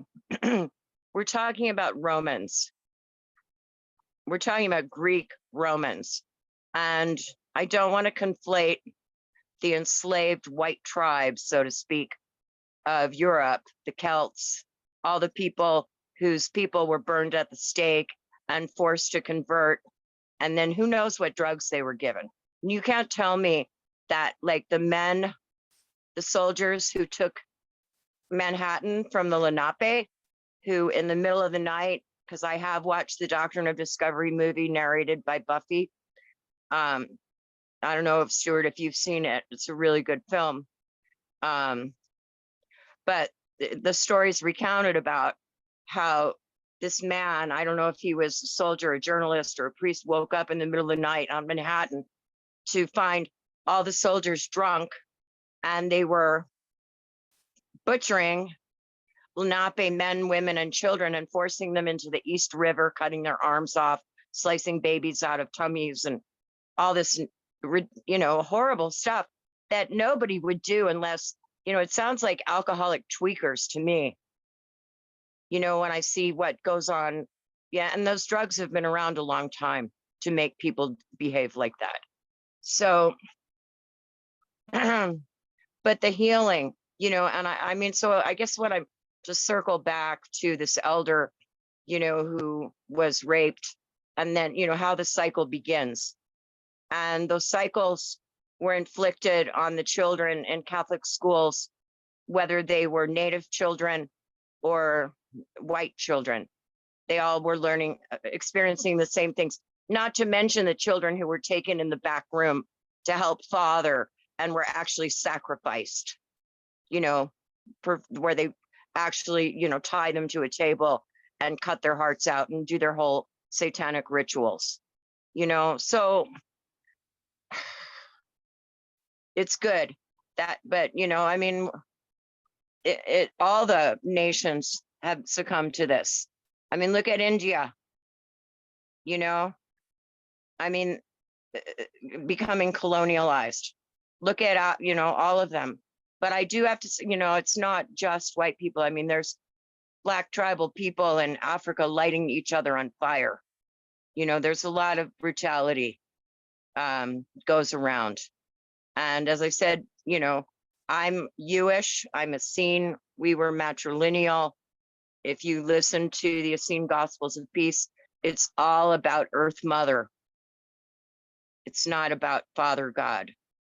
And so, and that's all, I think, pretty much.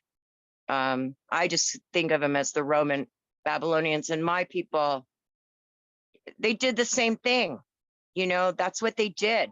They come in and they give you the, you know, some bit gets chosen to run the government for the Romans with their congresses and their senators. It's the same thing. They've been doing it for 2,000 years, if not longer. And you've got, you know, you've got greedy, corrupt people in China. I mean, look at over, you know, around over Tibet, all over, Japanese, you know, everybody. The people get greedy and selfish and, you know, think they're superior. Everybody, you know, they'll all buy into that. So I just want to say, you know, and a prayer, a special prayer for those poor boys, you know, who are lashing out at the women. They're women, because I look at it in the, you know, in the red community. I look at it, my family at Wounded Knee, you know, and all of the violence.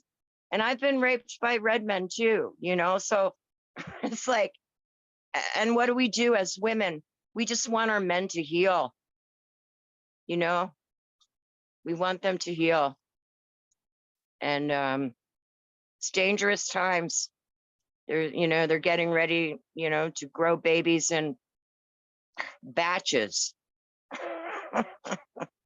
It's, you know, so, but thank you, Stuart, and thank you to your mother and your father and your ancestors. And, You know, I look at you and I see those people who made that agreement, you know, in good faith and who chose, because Lawrence Anthony told me your people sat on the hills. You were waiting the day they showed up. That's what I was told. And that you knew it was either going to be good or it was going to be bad. And when you guys saw the glint on the armor, you were like, uh-oh. And then you met them and talked amongst themselves as to whether or not to kill them all. And you knew you couldn't stand in front of Great Spirit with that blood on your hands. So thank you for your tolerance and your patience. And for, as you said, you know, they thought they were coming here to save you. And instead, you know, they've met their elders. They've met their elders. So, you know, to the mending of the hoop and the healing of the earth and the end of all this nonsense. So, thank you. Yeah, well, the conditioning that we got to look at the best example is after World War II and the so-called Nuremberg trials. This is where the men at that point, you can't say those 4 men anymore. Up until a certain point, yes, you can say these poor men. But in the non-native world, they have this idea of when you're at war, you defeat your enemy, that it gives you the right to bring your enemy to court. This is a stupidity in the white man. This is utter stupidity that guarantees that war will be perpetuated forever. So the white man doesn't want healing of war. They don't want healing of traumas or of anything bad. They want it to continue. They want it to perpetuate. So this is one of the corruptions is in the non-native world. War, they think that, okay, the purpose is to annihilate your enemy. No. In the first place, you don't have an enemy. You have a misunderstanding where there's an imbalance where these two parties can no longer or are no longer living in balance. So there's something wrong that they have to address, not fight against each other. Fighting is the problem. So fighting, continuing to fight is perpetuating the problem. So once you fight and you kill and somebody is the winner of that war, you think it would end there, but then once they take them to court, they're fighting even more in a way that locks the psyche into nonstop war. So here, the purpose of this is to heal. So what the white man doesn't know, what they don't understand, is that real people are not like them. Healing means from this point, we go and we sit what is considered to be our enemy. And once we sit with them and we resolve this, then there is no enemy after that. There is no bringing anyone to court for crimes that they've done. Yes, there is crimes. That's a fact. But we are divided. We are not at the stage of where we're united, where we can say these are universal crimes and that there's a universal law to address it. Until we get there, until we come together to heal and to bring ourselves together as one, until that happens, there is no bringing anyone to court. You can't bring your enemy to court, like for instance, right now, say so-called Russia and Crimea. You can't charge anybody with a crime. They're taking people, singling out people, you know, on the state side and turning Russians into criminals, which they're not criminals. So this is how you guarantee that you stay in war.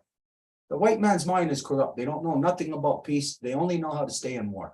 So here, this whole purpose, bring all of this information out, is to weed out the ugliness, squeeze it out from us so that we can truly say these poor men. But up until that happens, well, these men, they're not so poor, you know, because they're not coming forward. They're not wanting a healing. They're wanting to keep it all under the rug, to keep it covered up where no corruption is addressed. because they believe that if we address corruptions, that means charges against somebody. Somebody's going to go to court being found guilty. Somebody's going to be spending time in prison, or they're going to get a fine or something like that. No, that's not how law works. Law brings us all to an interface. We're not there yet. So I cannot charge anybody with a crime under my law on the other side. They're not subjected to it. And I'm not subjected to their law. So they can't bring me to their court and charge me with anything. We must arrive at a conclusion of our interface of peace. And once we're there, once we're there, anybody who breaks this law, then they are subjected to correction. But so there is no fear here. If we all had the good intent to come to the table to to stop corruption, it could be the person who is the most corrupt today. We have to work with them tomorrow for peace. Within the formation of the League of Peace, that it was everybody that was needed. The Ganawida said, bring all the people. All the people. That means your worst enemy. The best killer had to come to the table. The best killer was implored by the Ganawida. Ayawata was implored by the Ganawida to go out and effect peace because he was the biggest killer. It was identified to go and get Taradaho because he was feared the most by all people, that if we do not have him in peace, there is no peace. We could all be together in peace, but that one guy that everybody fears is not going to be a part of us. He's going to be out there. There's no peace. The white man does not know how to attain peace. It is only us who know how to attain peace and maintain it. So this is the process. You know, this is right now. You can't see this because you have to have a vision of about 300 or 400 years.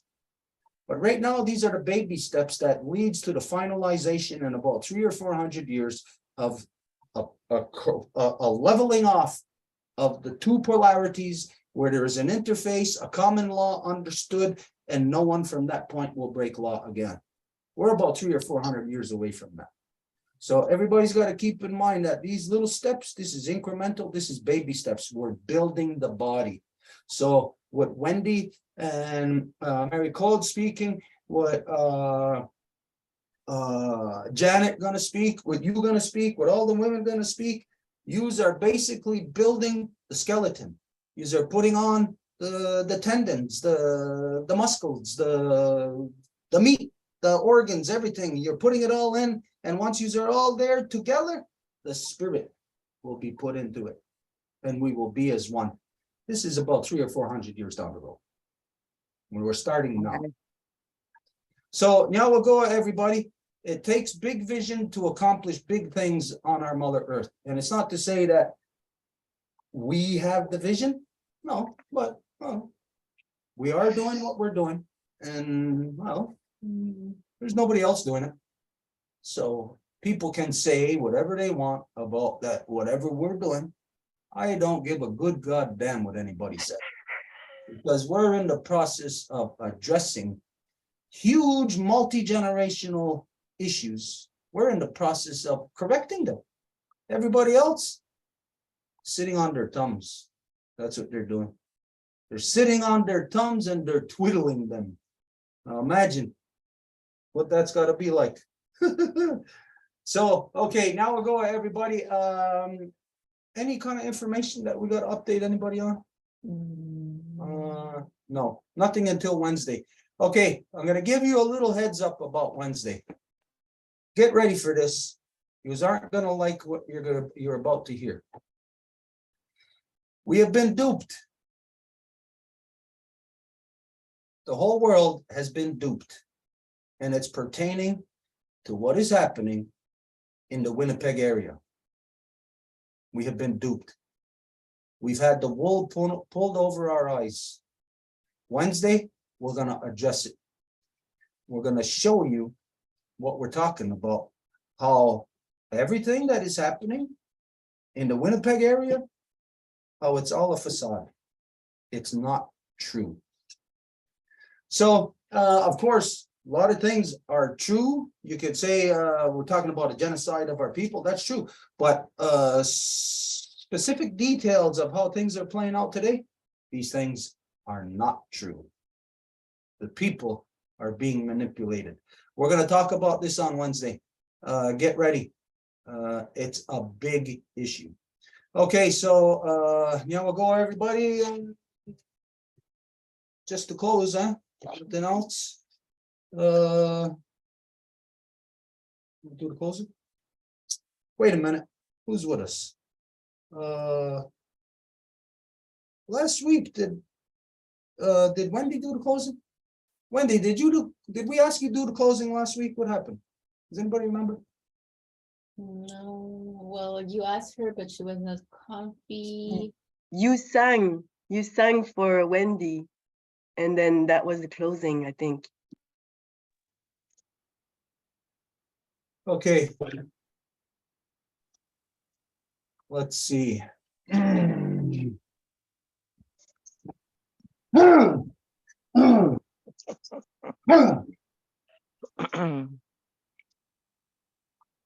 Okay. As you know, there's a lot of songs. I'm not a singer, but I do know a lot of songs. I don't know that many, but I know a few. We're going to use a different song each time. Let me think in my bank of songs here. Okay, I think we're going to do something from the woman's dance. I don't have my water drum. I didn't plan this out. So it wouldn't be right for me to do a woman's dance right now. I don't have water drum. Okay, we're going to do a round dance. Edith, activate the audio thing so we hear the drum. Hang on. I gotta do. I'll have to get there. She's got to get up out of bed first. She's got to get a taxi and come over here. And she's got to then walk We through cut you then. all the snow.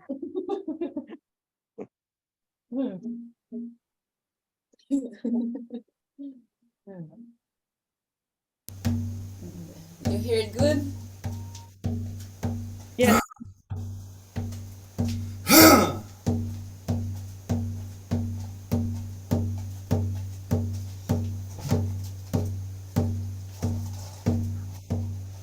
Okay, so you'll know when it's time to close. Just go ahead and close it.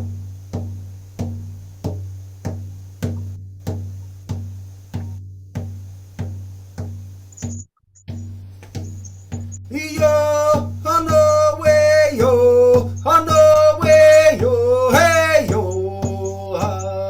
yeah. Yo, I know way, yo, I know way, yo, hey, yo, yeah. Yo, I know way, yo, I know way, yo, hey, yo, hey, yo, yeah. Yo, I know way, yo. Oh,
hano way yo, hey yo, hey yo,